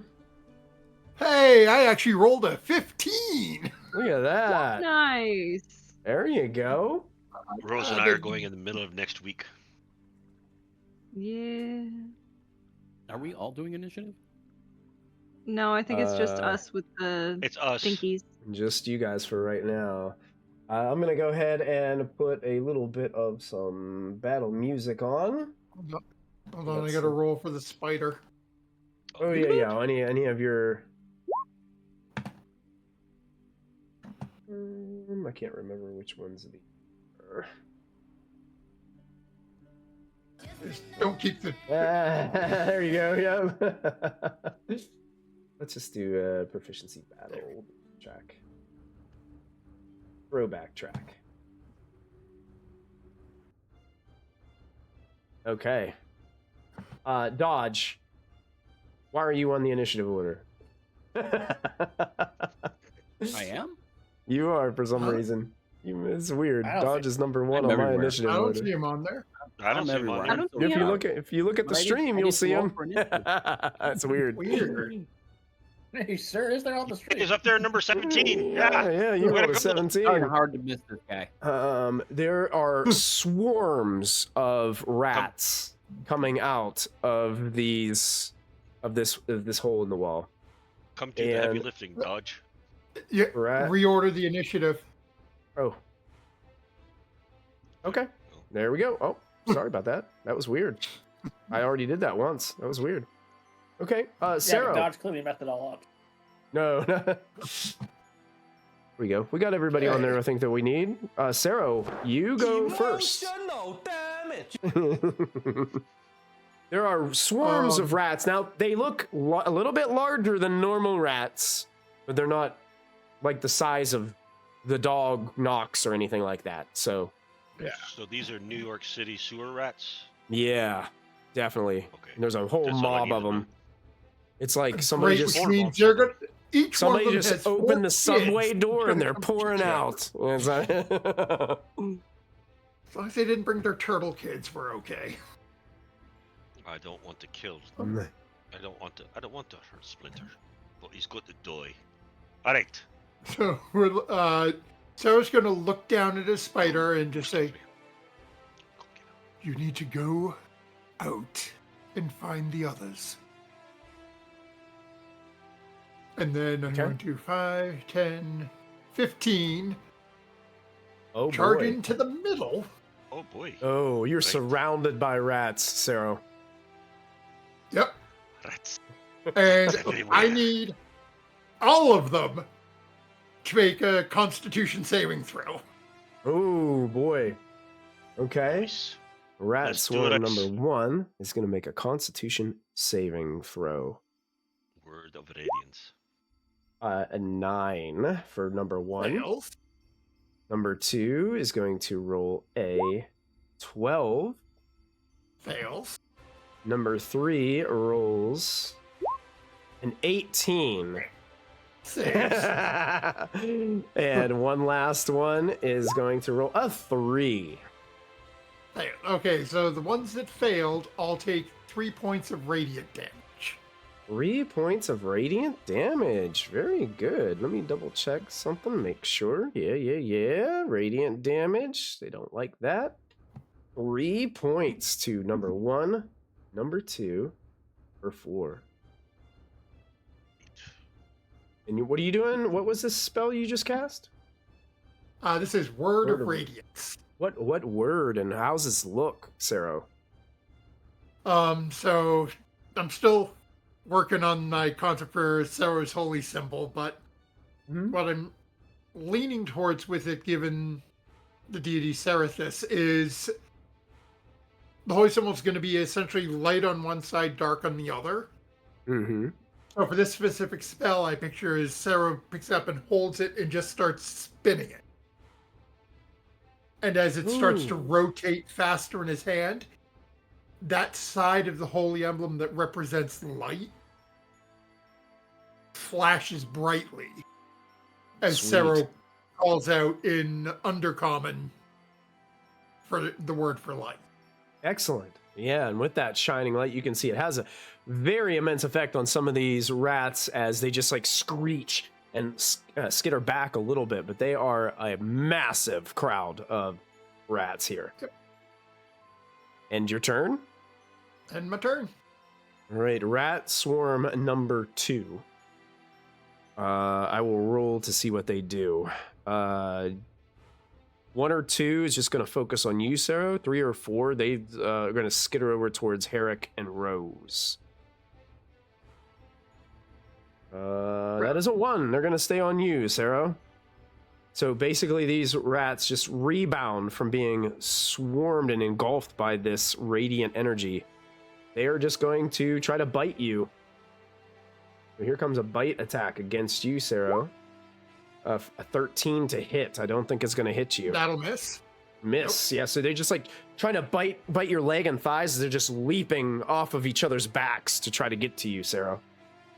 That's all that swarm of rats is going to do on its turn, is it's going to stay next to you. Rat swarm number 1 is, let's roll a d4 to see if they skedaddle or stay with you. They're going to stay with you too, Sero. And here comes the bites again. Only an 8. So That'll they are miss. unable to hit you as well. The spider gets to go next. Okay, so he's only got 20 feet of movement, so 5, 10, 20, and 25. So we're going to take the dash action to try to get upstairs and out looking for the others. Excellent. Got it. Rat swarm number 4 gets to go. And this one only has you in front of it, Sarah, so it's going to focus on you with some bites. Only a 7. Your armor is protecting you well in this situation. A very big change from last time. That's right. That's right. Harruk, you're up. What do? Your friend Sarah is right. being harassed by a massive swarm of rats. Don't take any crap off them. Go get them. Just kidding. I'm gonna go over here. I'm gonna go ahead and cast Boom and Blade. So I'm gonna. Where's my spells? There's my spells. So.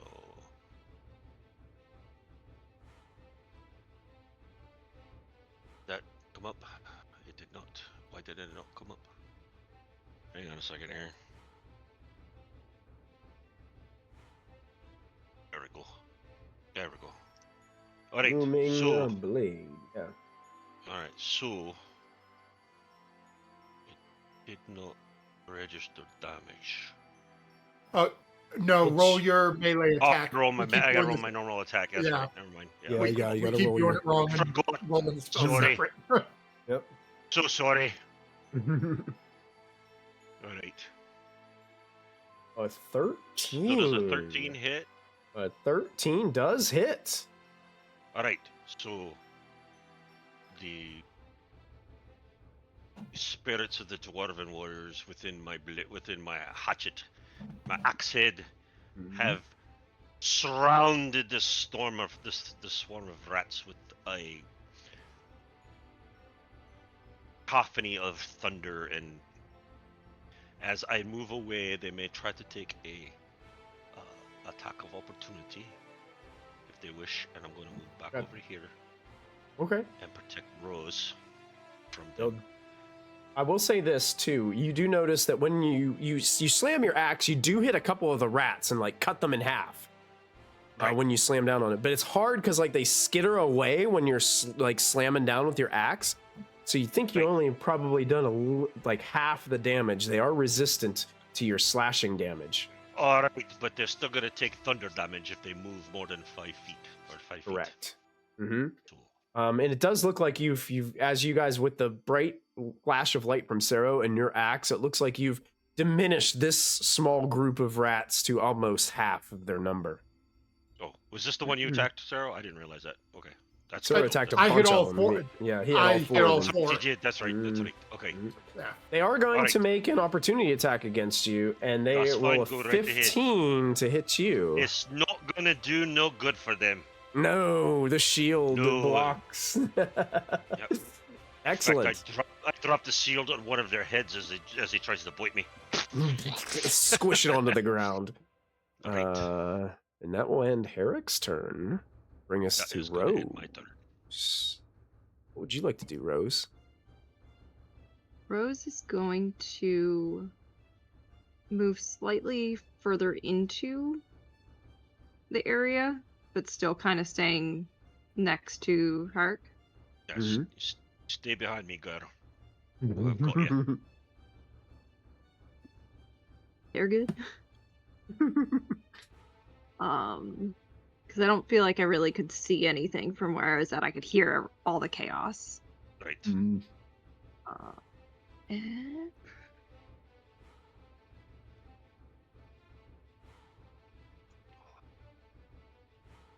I would like to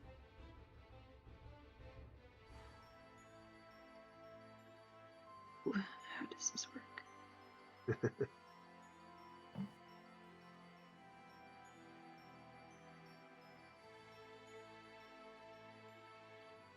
Sorcerer's Burst. The Very good. Rat Oh, Swarm back. 2.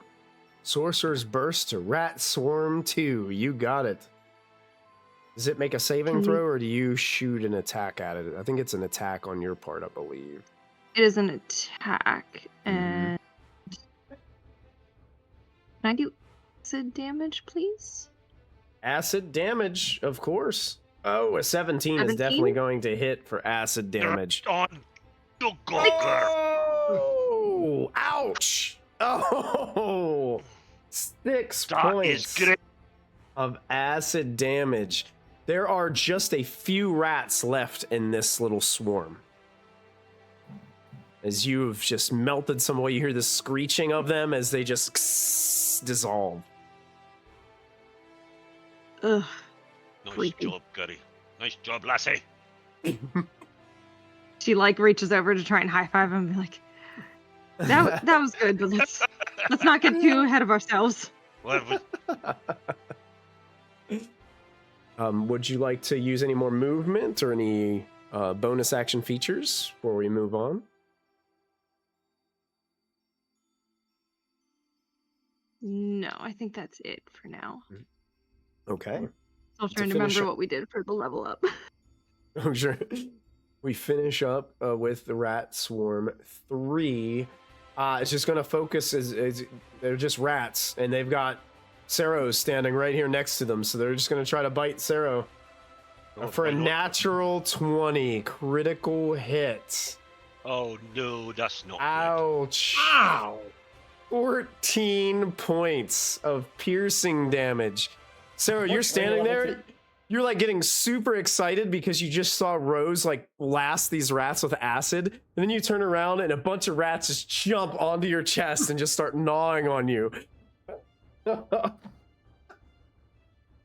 You guys hear Sero like cry out in pain as all these rats are just jumped onto him. Hold on, boy. We got you covered. Nothing worse than acid rats. You know? Give me 1 second. Something is going off in my room over there, and I've got to check and see what it is. Good luck. Rats on acid. Yeah. Oh God. Thank God we What got was that in second that hit pizza die. slice? I'm just glad it was me, because I'm the only one who could take that hit. Yeah, about that. I think it was like a Siri on one of my iPads back there. Thought I was asking her a question. Oh, I was asking you what it's experiments weird. have been done with rats on acid. It was talking about rats. So I was like, what? Oh shit. What- Oh no. I was like, what's happening? Oh, because you said Sero. So, yeah, it was And it really thought you Sero, and said it thought it said Siri. Fury. Yeah. We're listening. Wow, Sero is looking pretty badly hurt already at the end of round 1. I'm gonna stop. I'm gonna pause you guys right here. Okay. And I'm just gonna turn the music off for just a split second. The rest of you are having a nice, jolly stroll out in Rampart's Rest. You're walking down the street. I need all of you to make perception checks for me, please. Those of you that are escorting lovely Avril around town. Great. Love it. Nope, I don't hear him. Oh no. Oh, Apparently boy. Rand doesn't either. Oh, boy. Every one of us are over 5. Oh, we're all Pretty gonna odd. die. That's it. Can we're I all make gonna... a performance check? Does Oswald hear them? And don't you didn't enjoy it neither. Oh boy, we're all gonna die. Really, you guys are all having this really in-depth conversation. Terrible. And you guys are just really like getting into this conversation. They're talking about, they started asking Dodge about, so these ghoulies, you know, you took all these ghoulies out yourself? Yeah, I did. mean, All by myself because I love cookie.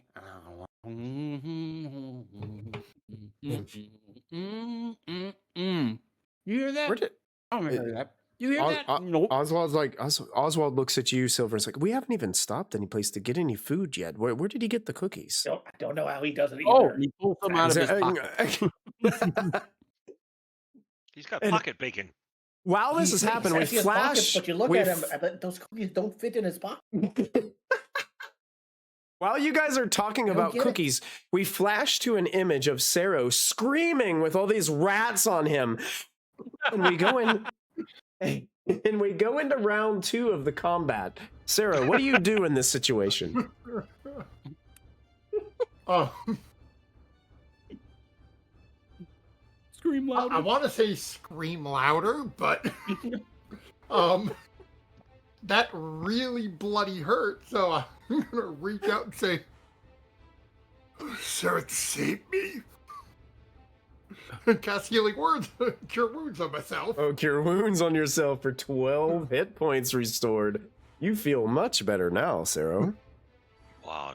Mm. Well, that took a void out of you, didn't it, boy? Ow. And that is all I've got. That's an action too. So yeah, that ends my turn. All right, using your action to boost you back up. Ending your turn, bring us to Rat Swarm 2. Rat Swarm 2 just starts skittering towards the person that shot acid at them. And it's going to go towards Rose and immediately triggers the thunder crack. And they took 2 points. They take 2 points of thunder damage. 2 points of thunder damage kills the remaining rats of this swarm with a crack of thunder and screeches of pain. Those rats have been destroyed. How about a new perception check for the other people? We're gonna get to that. Yeah. Remember, this round all happens in 6 seconds. I know. I want to read this. I want to double check it because I think it makes noise, but I'm not sure. Go ahead, continue. Oh yeah, it makes a loud thunder crack. I'm pretty sure. Yeah. Yeah, it does. Rat Swarm 1. Let's see if they stay focused on their prey, or if they ditch their prey and move on to Rose and Eric. Nope, they stay on Sero. I'm just feeling so loved. 18 to hit this time. Meets it, beats it.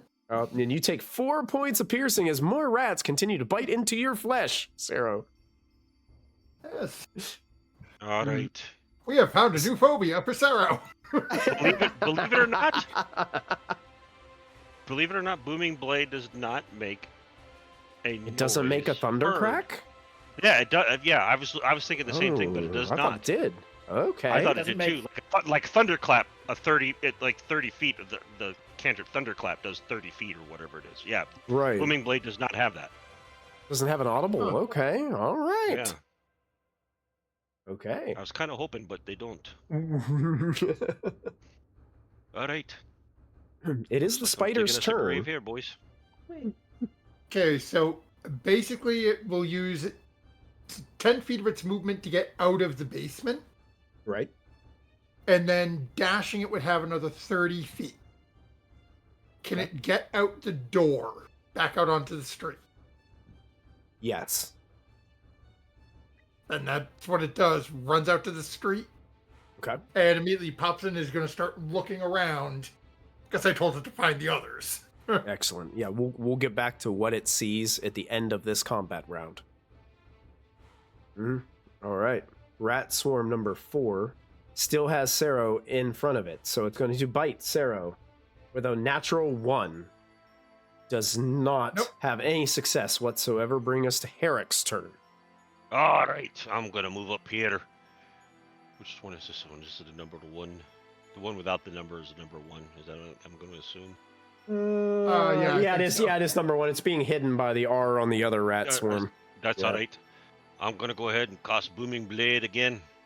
Okay. So give me 1 second here. Booming Blade. All right. So there is the Booming Blade attack. Ooh. And then there is the axe attack. Oh shoot. Okay, it's connected together there. Okay, so I don't have to do it twice. Right. 9 to hit. Does a 9 hit? As you slam down, you miss every single rat as they jump out of the way. Darn it! And I don't think the Booming Blade takes effect because I did not hit. Yes, I think you have to hit with it. Yeah, I believe so. Make a melee attack on a hit. Yep. I do not. Yeah, if I do not hit, it does not take effect. Okay. All right. So I'm going to stay there since it didn't take effect. I'm going to go ahead and stay there and attract that rat swarm's attention to me off of Sero. Okay, got it. Yeah. Bring us to Rose's turn. After seeing how effective the last one was, Rose is going to do the same and hit Rat Swarm 1 with Sorcerer's Burst. Sorcerer's Burst, you got it. Acid damage again. Rose holds her hands out towards the rats again. Oh, this time it's only a 6. Oh no. Is going to miss. The acid falls short of hitting the rats. Maybe in fear that you didn't want to spray your friends with acid as well. Yeah. So I have something called luck points. Yes, but I think I think you have to declare those. I think you have to declare those to roll with advantage. double check the ruling on those luck points, because I think you do have to say that you're going to use them in advance on the new rules. So you have the feat lucky based on that. Yeah, probably have the... Okay. Lucky. So let's find out. Yeah. Lucky. All right. This luck one points. doesn't say per Advantage. se? When you roll a d20, you can spend a luck point to give yourself advantage when a creature rolls. Mm. According Yeah, to it's this, it's not a reroll. It's just an advantage, and it. you have a Yeah, so number of you'd luck have to points you say it first if you're rolling an advantage. Yeah. Okay. Yeah. So now I Yeah. know for next time. Yeah. It'll specifically say you can do this after rolling. Okay. It's not like with the Yeah. halfling luck where you can Yeah. re-roll. Yeah, it's not halfling lock. Yeah, it's different. But one thing I do want to mention too is, like, if I'm about to do something for an attack Like roll if you're against gonna you, attack me. yeah, I if can I'm gonna use the attack you, you can say, disadvantage. "Hey, Michael, I'm giving you disadvantage on this attack." And if you get it to me Okay. before I make the roll, I have to make it with disadvantage because of your luck point spent. Okay.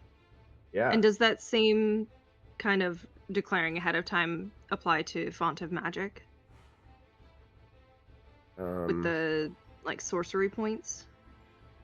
It depends on what the ability is that you're using, I think, with sorcery points. Okay, I will keep reading on that. Yeah, read it, because Thank some sorcery points require, if I remember right, you can do like some of them you can spend, like, you can do like multiple things at once. Okay. No, you can only there's only one that lets you do other ones. Most of them you can only use one meta. Okay. Okay. Perfect. Thank you. That's where I will end my End your turn. because I do not want to get any closer. All right. Rat Swarm 3 is going to continue to keep biting on Sero because that's the only target they have right next to them. This is the natural And it 20. worked so well last time. This is the all-star group of rats right here. They're going to tear it up. A 19. Please. Again. 4 more points of damage. These rats all wear capes. Sarah would like to scream again. We go back out into the street as the music stops. Talking about cookies. Dodge, you look down, and just off the side of the road, there's a spider. There's a big spider over there. Oh, wait a minute. I know that spider. You know that spider. I look. Is it like waving Oh, yeah, its that's little... Sarah's spider. Yeah, it's doing exactly what the spider's doing there on the video screen. It's like I think we have to go. And dashes. Yeah, if Dodge starts running, Raina starts running. Or dodge dashes. You guys are running? Dodge. Okay. Yeah. Here's what I'd like you guys to do. It's going to take you pretty much, like, I will say you guys like run up. I'm going to put you guys on the map right here on the stairs with the spider. Go ahead and click on your tokens and add yourself to the initiative order. And we'll see where you guys get to go as the spider has successfully gotten your attention. And has led you to the entry to this basement of a collapsed structure. Holy dog! Yes, terribly sorry. That's all friends familiar. You'll have to excuse us. yeah, that's as your noble companions are standing there. Oh my god, it's a spider! And you guys run off with it.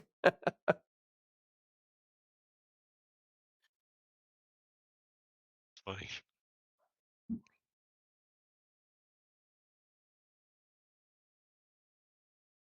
Five, 10, 12. Okay, I'm gonna reorder this. Okay, here we are. We got all our new, and I'm gonna take us back into our combat sequence as you guys start rushing down the steps into the basement.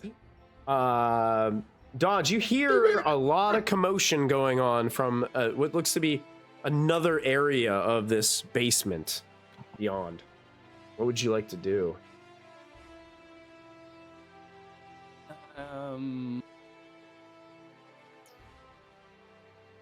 Dodge would like to see if he has. Oh, he does. Oh, look at that. How convenient. Oh, yeah. That was awesome. I mean, that shadowing is perfect for me. Right on the angle. Thank you, Michael. I picked the wrong map for this. Curse this map. I'm going Curse to. this map. That's right.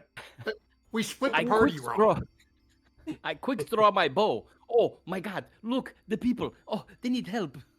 I'm gonna try and score at least 5 rats on an arrow. I think that'll work. Let's try that out.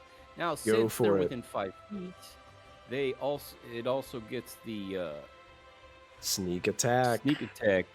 Roadhouse. Bringing the hammer down. Mm-hmm. We're gonna roadhouse this. Yeah. All right, here we go. Do and fire. Oh 9. no. It sticks in one of those broken barrels behind the rats. Harruk, you're surprised as an arrow goes flying by you. Where did it come from? Oh no! Now we're getting attacked from back there too. Son of a gun! That was a warning shot. And I'm gonna move. Warning them or us! I'll move there and say, "Oh, you're fine. Just keep going." All right. Turn. All right, Sero, it's your turn. These rats are just relentless on you, Sero. Someone's shooting at us.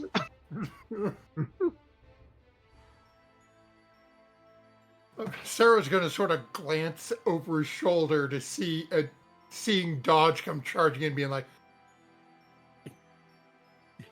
take a moment, and then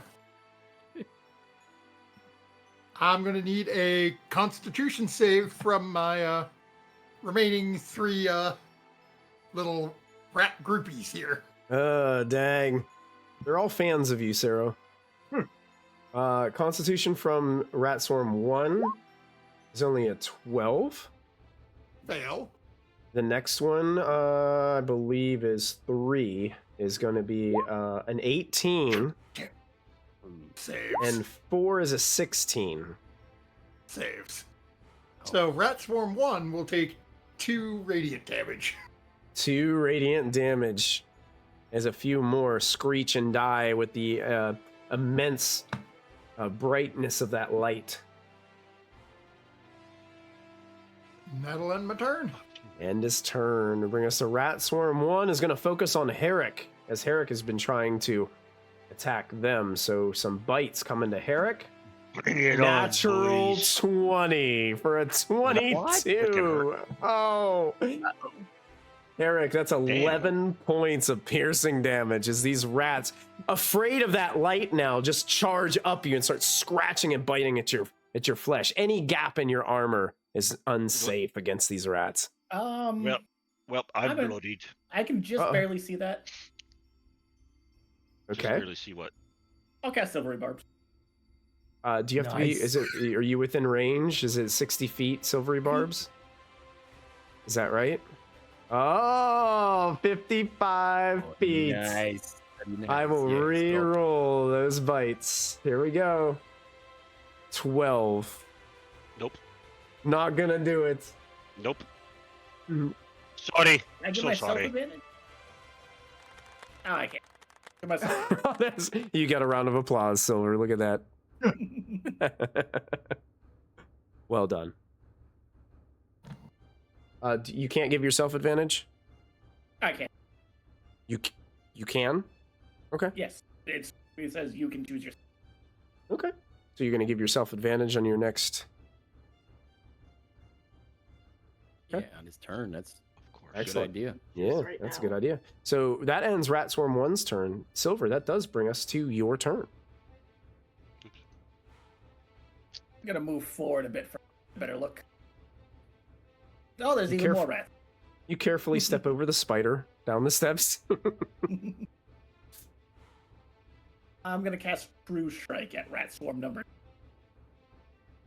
Say the number again. You cut out when you said the number. Number 3. Number 3. Got it. Okay.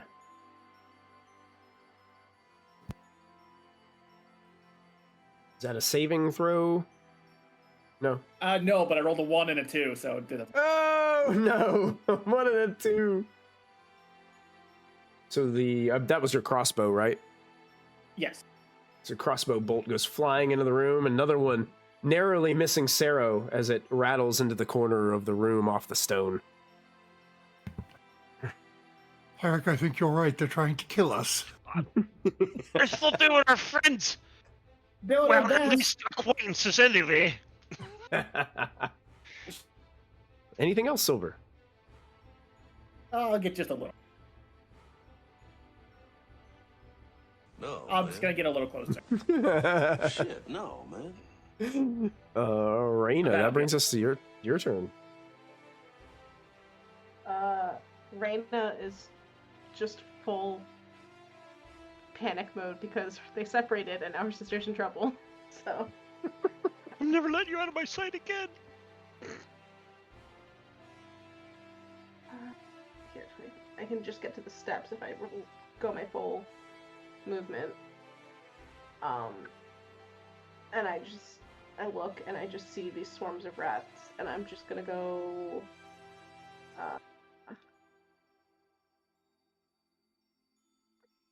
Yeah, I guess just rat swarm 1 because that's the first one I can see. Oh, yeah. And firebolt. Firebolt. Flying at him, hits directly into the pack of rats. No, for only 2 damage. 2 damage. You hear a squeal as some of the rats are ignited in flame and die next to Harruk. Looks like about half of that group of rats has been eliminated. Sorry. Okay. I just look wild-eyed around the room until I see Rose is okay, and then I start to calm down a little bit. Okay, you got it. That brings us to the spider.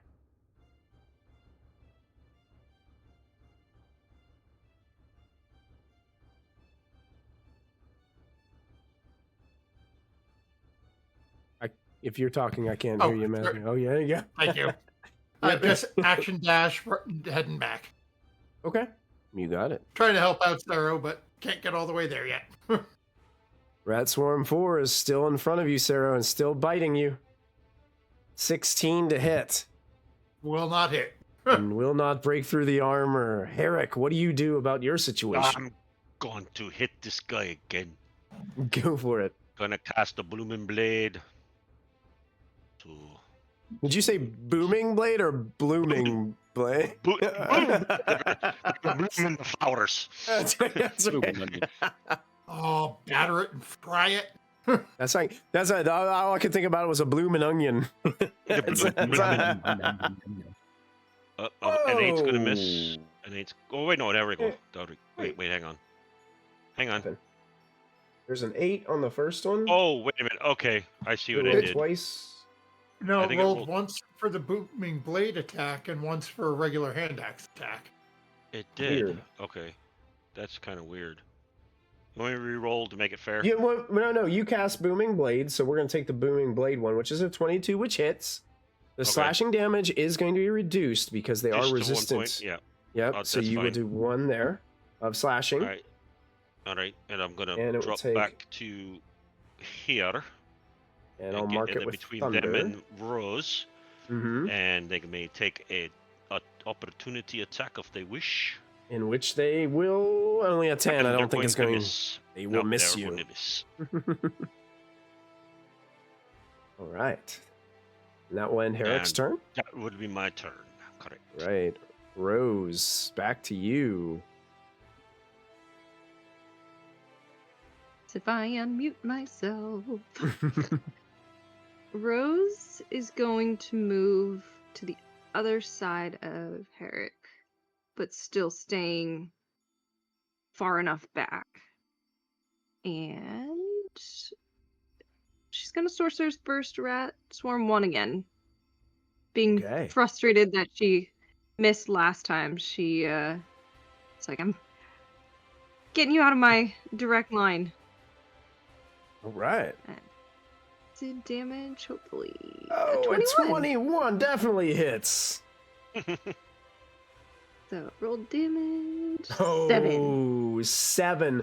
You dissolve every last one of those rats from that grouping as they just screech in pain and die.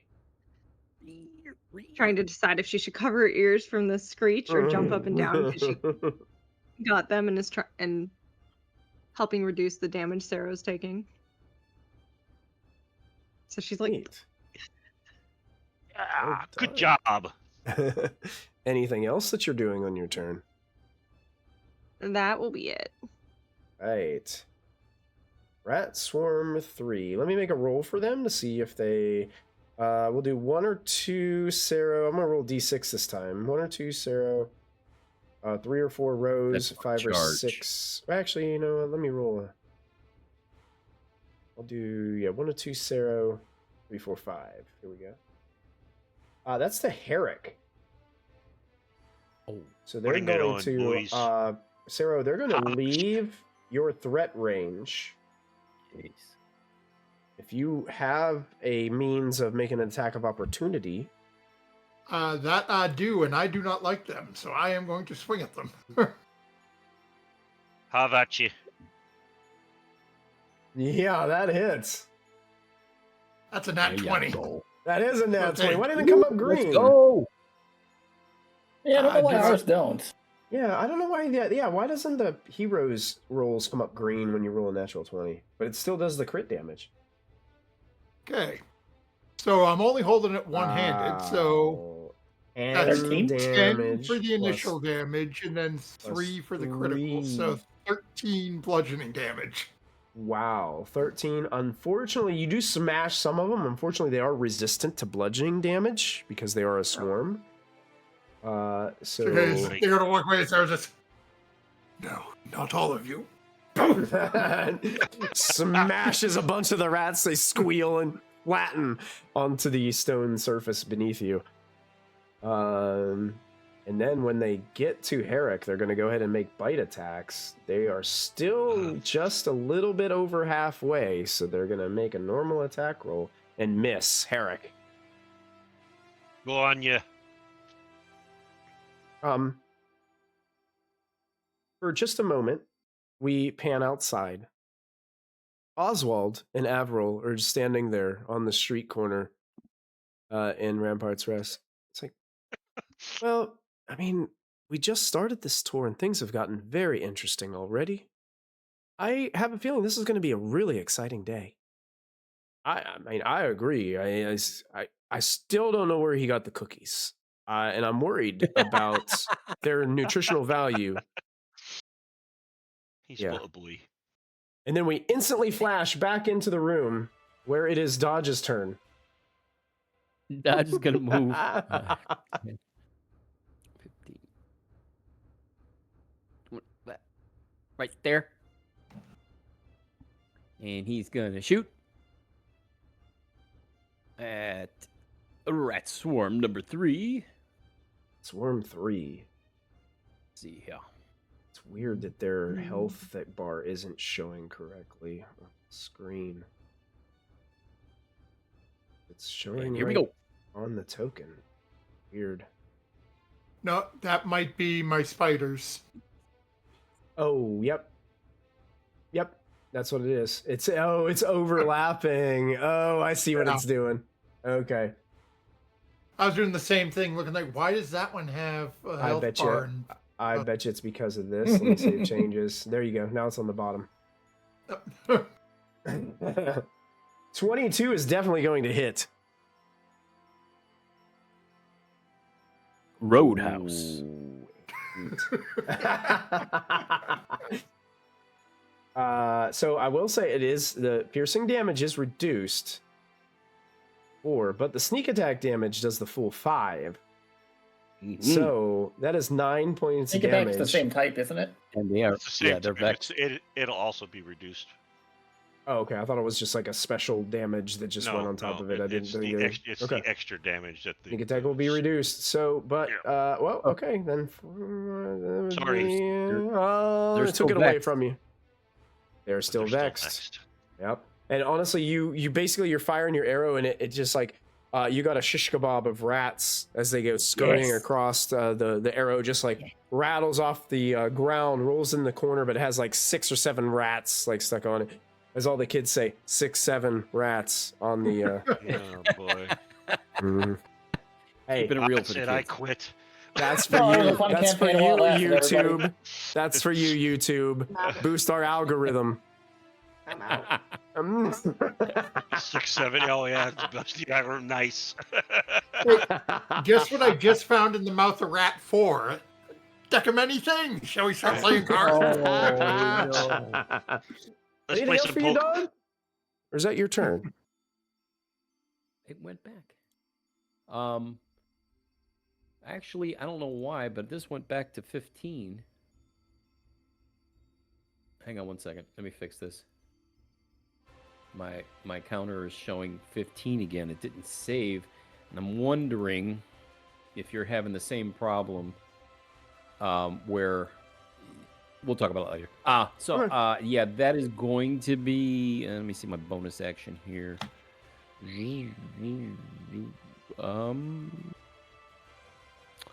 I'm going to hide, or wait. Let me think. That was 25 feet. Mhm. Since I'm small, I can go there and hide. Yeah, there's a bunch of rubble back there you could hide behind. Sure. Make a stealth check. Stealthy, stealthy. Mm-hmm.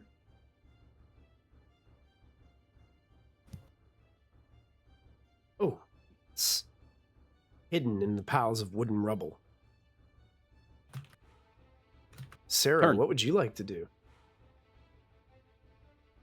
We're gonna do some more of the same. Oh wait, no, that guy's out of range with me. Yeah, sorry. So, I appreciate it. Take him. There's only a few rats left in that swarm. I could bring it back if you want. No, Sarah's gonna turn towards Rat Swarm 4. Rotate away from Rat Swarm 3 a little bit. Mm-hmm. Rat Swarm 3 was the one that just tore you up the whole time. Yeah. Mm-hmm. And I'm gonna try to reach out and touch this group of rats. And miss. 9 is gonna miss, unfortunately.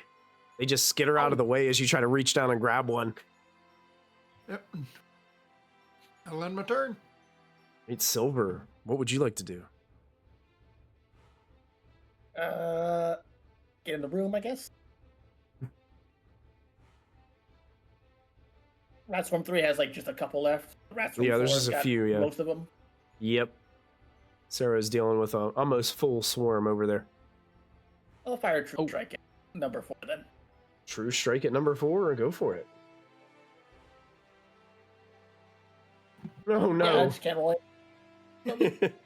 The radiant light illuminates the hole for a moment and it just disappears in the distance. Doesn't True Strike give you advantage? No, it lets me use my charisma modifier. The next. Oh, that's right. That's all I got. That's all you got? Okay, Raina, it's your turn. For low level, we don't have a bunch of bonus action stuff yet. And we haven't long rested. I don't have any information. I take another step in and I just look at the group that Silvyr just missed, doing the same swarm math as he did, and I'll just firebolt at Rat Swarm 4. Hey, For 15. that does hit. Yes. For 9 damage. 9 fire damage. Wow. You dwindle that swarm as it directly hits and burns up a bunch of these rats. There's only a few left in front of Sero.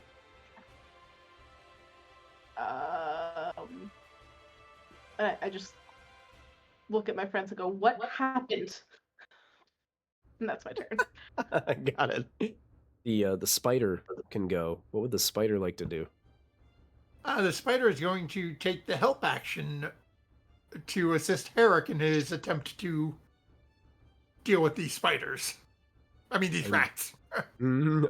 I see, like, your spider, like, standing across from the few rats that are left, and, like, the old Western song starts playing where it's like, "Ooh, ooh, ooh, woo, and they start to like stand off, like.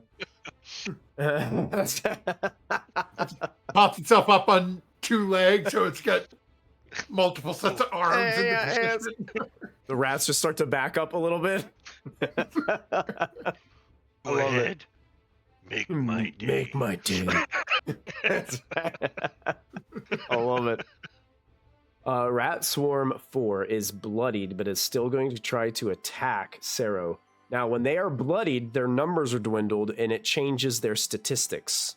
So this, they're less likely to hit you when they're bloodied, and they do less damage. Oh. 8 is not going to hit you as they jump for Thank you. the Only a stars. few left. You just like swat some of them away, Sero. Harruk, that brings us to you. All right. Let's go ahead and try again. Let's see if I do it right this time. Did I do it this way? There we go. Okay. Oh, yeah. So I missed. Unfortunately, with an 8 8. is gonna Unfortunately. Yeah. It's harder to hit Yeah, but you because have there's only a advantage. few of them left. Yeah. Right, Yeah, you do have advantage, yeah. So you get to roll Oh, again. I do. That's right. I do. Shoot. I forgot. Because the spider taking the help action. Spider and helped me out. Yeah. distracting these rats. helped me out. And that will turn it into a hit. Look at that. Okay, so do we take Oh. the original damage? Well, it would be whatever Yeah, no, whatever the that's crit, fine. yeah. Yeah, that's So, fine. but that is more than enough to destroy the rest of these rats. While they're standing off against the spider and they're starting to slide back, you just take one last, heave down with your axe and cleave the rest of the rats. I turned the axe sideways instead of sideways. Just smash down on top of them. With a splatter, they are eliminated on the floor. Right. Anything else, Harruk? Move there. Okay. That's my turn. Right, Rose. There's just a few rats left. Rose is going to follow Harruk and move slightly closer, but Okay. still keeping some space between her after seeing how chaotic they were with Sero. And she's going to continue with the same attack that's been working so far. And Sorcerer's Mhm. Burst acid damage. Right, another blast of acid coming from 15? 15 hits. 7 damage, please. And the Nice. acid covers the rest of the rats, and they Nice. dissolve before you. And you guys are out of initiative order, taking out all of the rat swarms. Burnt rat hair. Ugh. Ugh. Yeah, it is pretty nasty. Mm-hmm. Rat hair with the side of acid. Wait. I need that arrow with the rats on it. That's for lunch. That's Oh. my lunch. The cookies weren't enough. Nope. There's a good explanation for this, but I really gotta get. Go back. That's so. Thanks for stopping by. See you at 11 I'm gonna go ahead and cast Cure Wounds on Sero. Oh, Don't be Sarah, a Sero. you heal for 8 points. Oh, Sarah's feeling much better now. Silvyr immediately leaves you guys and heads back up the steps. I thought I heard a hi-ho in front of that. I wasn't sure though. You try not to find any more rats in the next few seconds. Fine. I look at everybody. What happened? Well, we was just investigating, and we come across this hole, Okay. and these rats just sort of come out. We hadn't even got very far. We're thinking this might be the source of the problem with the warehouse. And we might have another problem. Jaren might have been here. That stuff stinks. The smell hits me. I go, "Ugh." Okay, Yeah. can we all leave and we'll come back down and deal with the rats and this stuff later, please. We've got fancy Right. Halo press, so we all smell like sewage. Let's go.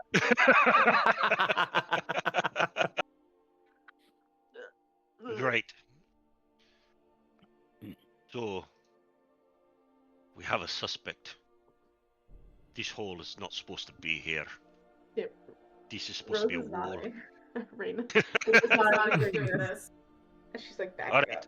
So, we've gotten a little further in the investigation. We'll go ahead and table that for now and put a pin in it, and we'll come back to it. Okay. Perfect. And as you guys pin that and head back up... Oh, wait. Are Somebody we say all something? heading up together?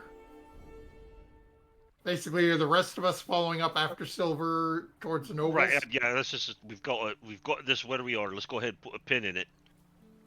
Because we've got a suspect we can talk to about what's going on down here. So we put a pin in it. So I was going to Rose start is- walking away, using his warhammer like a cane. Everything. Drips of blood that Harruk just healed, just still covered. So you guys exit the warehouse and see Silvyr is already meeting back up with the Avril and Oswald as they were standing up there. And they look at you, Silvyr, and is everything okay? Not as much as an emergency as we initially expected. Just a few more rats than you hoped to find. Oh, terrible. Yeah, they can get in Sunshore. They can get pretty nasty. Well, they were unusually large. The ones we saw are all dead. As she's seeing the rest of the group coming, oh, you have more companions. Yes, Harruk, the rather pink dwarf, had agreed to try to find the cause of the collapsed building. It was the rats? I did not get that information. I should have stayed to ask. Well, it's about that time Probably not. everybody kind of rejoins as the conversation's taking place, and you guys all see Avril and Oswald standing there, and I do not, but I saw you all the other night at the Pink Pony, but I don't think I've officially met all of you. Avril Iscogne, and she goes to shake each and everyone who comes up's hands. What was her species again? I believe she was elf, but she might be human. Let me double check. I completely forgot. It's not that important, human. But Human. Yeah. Okay. Mm-hmm. So I give her the respect that she deserves as a noble, but I kind of speak to her as if she was a child because she is much younger than I. Mm-hmm. Greetings, Mm-hmm. young lass, that type of thing. Okay, yeah. She just shakes your hand, gives you a bit of a nodding gesture, and moves on to over there to Rose. Avril. Nice to meet you. Ah, nice to meet you. And you there? Looks towards Sero. As I'm watching her, as she's getting introduced and talking to Harruk and Rose, can I make an insight check? Like, I'm just trying to get a feel for who this person is. Sure, you can make an insight check. Wait. Dirty 20? I'll tell you this, Sero. You have a feeling, and this is going to be weird, fourth wall breaking stuff right here. You feel like at the exact same time you were making an insight check against her, she was making an insight check against you. Oh. Double insights. Okay. I want to make an insight check. If you'd Insight like to, check go and ahead. insight check. You can insight check that insight check to check that insight check. All right. Oh, I'm at a negative. Yeah, I'm at negatives on that one. So Hold on, let me give myself guidance. Oh, stop it. Oh. I'm so confused. Dodge, there's a really pretty butterfly that flies by your face, and it starts to lead you across the road a little bit. I try to grab Dodge before he gets run over by a cart. And a carriage just goes, whoo! Carriage like screeches to a stop, almost running you over with the horses. Oh, sorry. Sarah will look over at her and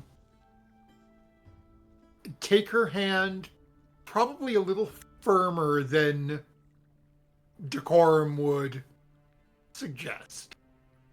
Okay. It's like almost like that weird, you're meeting your girlfriend's dad and your dad goes in for the handshake and he squeezes your hand a little harder than he should to be like, yeah, I know something ain't quite right here. Assert dominance over. Yeah. Yeah. Like, I know you're up to something, lady.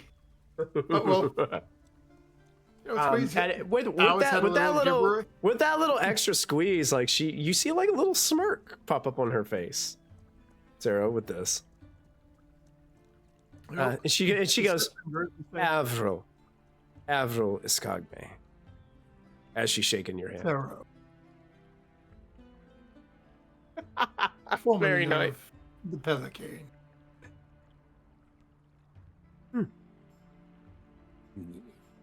Fine taste.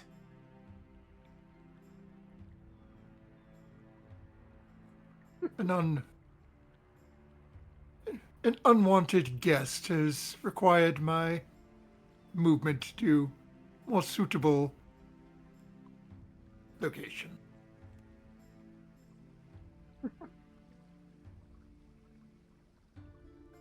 She looks towards Oswald.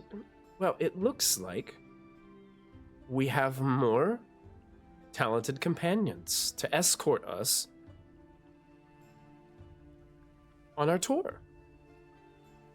Oswald with a mouthful of cookie. I'll be honest, I just gave in. He had another one. He gave it to me. I couldn't resist. I was getting really hungry, and we got distracted with this whole thing. I'm sorry. It's she okay. smiles. I picked out all the little blue fuzzy things. Right. And Avril looks at all the. Shall we continue? She just. And as you guys all begin to walk as a group, that's where we end this episode of Chronicles of the Shattered. Yeah. Well done. What a cool episode. Time to go looking for trouble. We survived for now. Answers, maybe not trouble. Just, hole in the wall, though.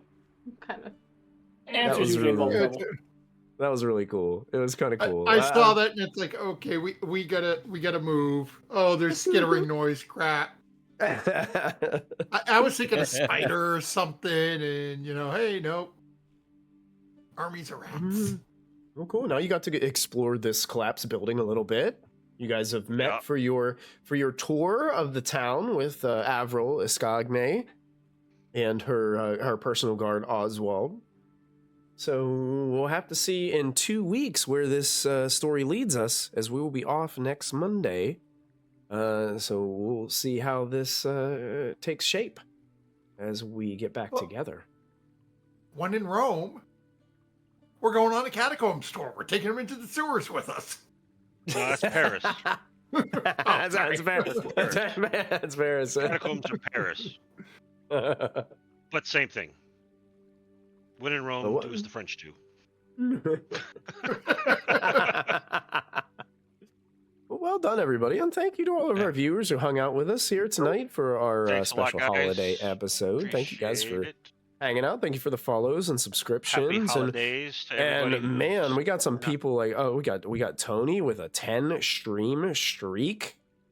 We've got he's been streaking for 10 streams. Oh my god, Rainman with a 7 stream streak. Man, we got all kinds of streakers in here. Watch out! Streaking. Yeah, that's right.